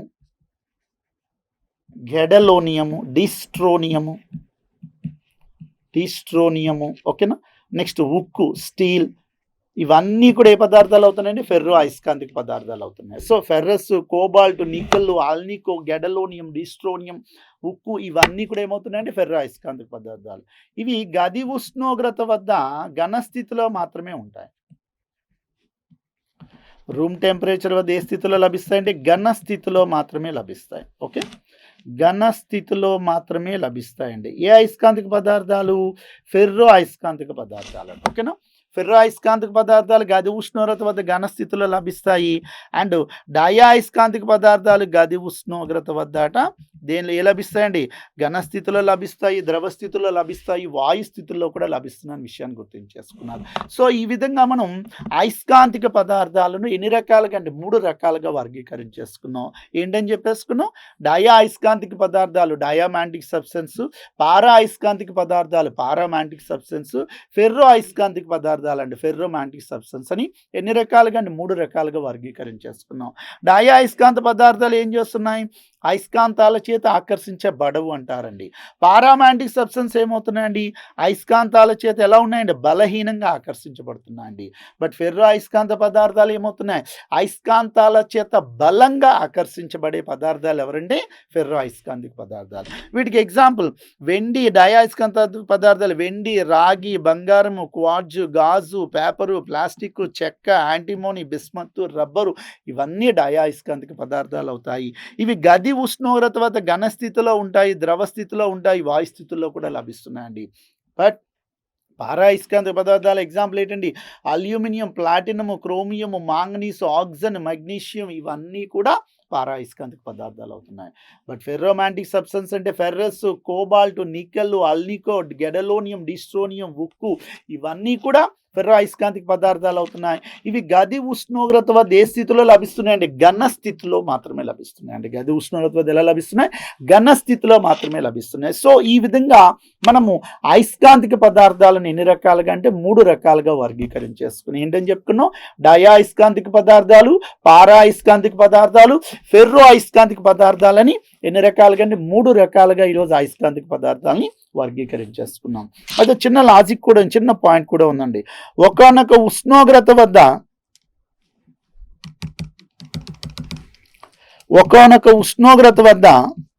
ఫెర్రో అయస్కాంత పదార్థము పారా అయస్కాంతంగా మారుతుందండి. అంటే తన అయస్కాంతత్వాన్ని కొంతవరకు ఫెర్రో అయస్కాంత పదార్థం పారా అయస్కాంత పదార్థంగా మారే ఉష్ణోగ్రతను పారా అయస్కాంత పదార్థంగా మారే ఉష్ణోగ్రతను క్యూరీ ఉష్ణోగ్రత అంటారు. దాన్ని క్యూరీ టెంపరేచర్ అంటారు. ఓకే, ఈ క్యూరీ ఉష్ణోగ్రత కూడా అన్ని పదార్థాలకు ఒకలా ఉండదండి. ఫెర్రస్కి, కోబాల్ట్కి, నికెల్ అంటే పదార్థాన్ని బట్టి కూడా మారిపోతుంది. సో ఏ ఉష్ణోగ్రత వద్ద ఫెర్రో అయస్కాంతిక పదార్థం పారా అయస్కాంత పదార్థంగా మారుతుందో అటువంటి ఉష్ణోగ్రతను ఏమంటారంటే క్యూరీ ఉష్ణోగ్రత అంటారు. సో సింపుల్గా చెప్పాలి అంటే ఫెర్రో అయస్కాంత పదార్థము పారా అయస్కాంత పదార్థంగా మారే ఉష్ణోగ్రతను క్యూరీ ఉష్ణోగ్రత అంటారు. సో ఫెర్రో అయస్కాంత పదార్థం పారా అయస్కాంత పదార్థంగా ఏ ఉష్ణోగ్రత వద్ద మారుతుందో అటువంటి ఉష్ణోగ్రతను క్యూరీ ఉష్ణోగ్రత అంటారు. ఈ క్యూరీ ఉష్ణోగ్రత విలువ అనేది అన్ని పదార్థాలకు ఒకేలా ఉండదండి. అది ఏమవుతుందంటే పదార్థాన్ని బట్టి మారిపోతుందండి. అది కూడా సబ్స్టెన్స్ బట్టి చేంజ్ అవుతుందన్న విషయాన్ని ఇక్కడ తెలియజేసుకున్నారు. సో ఈ విధంగా ఈరోజు మనము అయస్కాంత పదార్థాలను ఎన్ని రకాలుగా అంటే 3 రకాలుగా వర్గీకరించేసుకున్నాం. డయా, పారా, ఫెర్రో. ఏ పదార్థాలు అయస్కాంతాల చేత బాగా ఆకర్షించబడతాయి? ఫెర్రో. ఏ పదార్థాలు అయస్కాంతాల చేత ఆకర్షించబడవు? డయా. ఏ పదార్థాలు అయస్కాంతాల చేత బలహీనంగా ఆకర్షించబడుతున్నాయి? పారా. గది ఉష్ణోగ్రత వద్ద ఘన, ద్రవ, వాయు స్థితిలో లభించే పదార్థాలు డయా. బట్ గది ఉష్ణోగ్రత వద్ద కేవలం ఘన స్థితిలో లభించే అయస్కాంతిక పదార్థము ఫెర్రో అయస్కాంతిక పదార్థం. ఓకేనా? నెక్స్ట్ వన్, ఒకనొక ఉష్ణోగ్రత వద్ద ఫెర్రో అయస్కాంత పదార్థం పారా అయస్కాంత పదార్థంగా మారుతుంది. అటువంటి ఉష్ణోగ్రతని క్యూరీ ఉష్ణోగ్రత అంటారు. మరి ఈ ఫెర్రో అయస్కాంత పదార్థం యొక్క అయస్కాంత స్వభావాన్ని డొమైన్ సిద్ధాంతం ఆధారంగా వివరిస్తారు. డొమైన్ సిద్ధాంతం ద్వారా వివరిస్తారు. డొమైన్ థియరీ ఒకటి ఉందండి. ఆ డొమైన్ థియరీ ఆధారంగా చేసుకుని ఈరోజు ఈ ఫెర్రో అయస్కాంతక పదార్థం యొక్క స్వభావాన్ని వివరిస్తున్నారండి. డొమైన్ థియరీ అంటారండి. ఈ డొమైన్ థియరీని ఆధారంగా చేసుకుని ఎక్స్ప్లెయిన్ చేసుకున్నారు. సో ఈ విధంగా అయస్కాంతిక పదార్థాలను ముఖ్యంగా 3 రకాలుగా వర్గీకరించేసుకున్నారు. డయా, పారా, ఫెర్రోగా ఇక్కడ ఎక్స్ప్లెయిన్ చేసేసుకున్నాం. Are you understanding? సో ఇది ఈరోజు మనం అయస్కాంతత్వం గురించి తెలుసుకోవాల్సినటువంటి ఇన్ఫర్మేషన్ అండి. ఓకేనా? సో మన ఎస్ఐ కానిస్టేబుల్స్ లెవెల్స్లో మన పరిధిలో మనం ఉన్నంత వరకు చెప్పడం జరిగింది. మనకు వచ్చేటటువంటి టైం ప్రకారంగా, సో ఆ షెడ్యూల్ ప్రకారంగా మాత్రం ఇక్కడ మనం డిస్కస్ చేసుకోవడం జరిగింది అండి. సో దీన్ని బేస్ చేసుకుని ఇంకా మీరు కొత్త పాయింట్స్ జనరేట్ చేసుకుని ఎగ్జామినేషన్కి వెళ్తే ఈజీగా ఎగ్జామినేషన్ అనేది అటెంప్ట్ చేయగలరండి. సో ఇక్కడితో మనకి అయస్కాంతత్వం పార్ట్ అనేది కంప్లీట్ అయిపోయింది. మరలా మనం నెక్స్ట్ టాపిక్లో మీట్ అవుదాం. By love you and thank you also.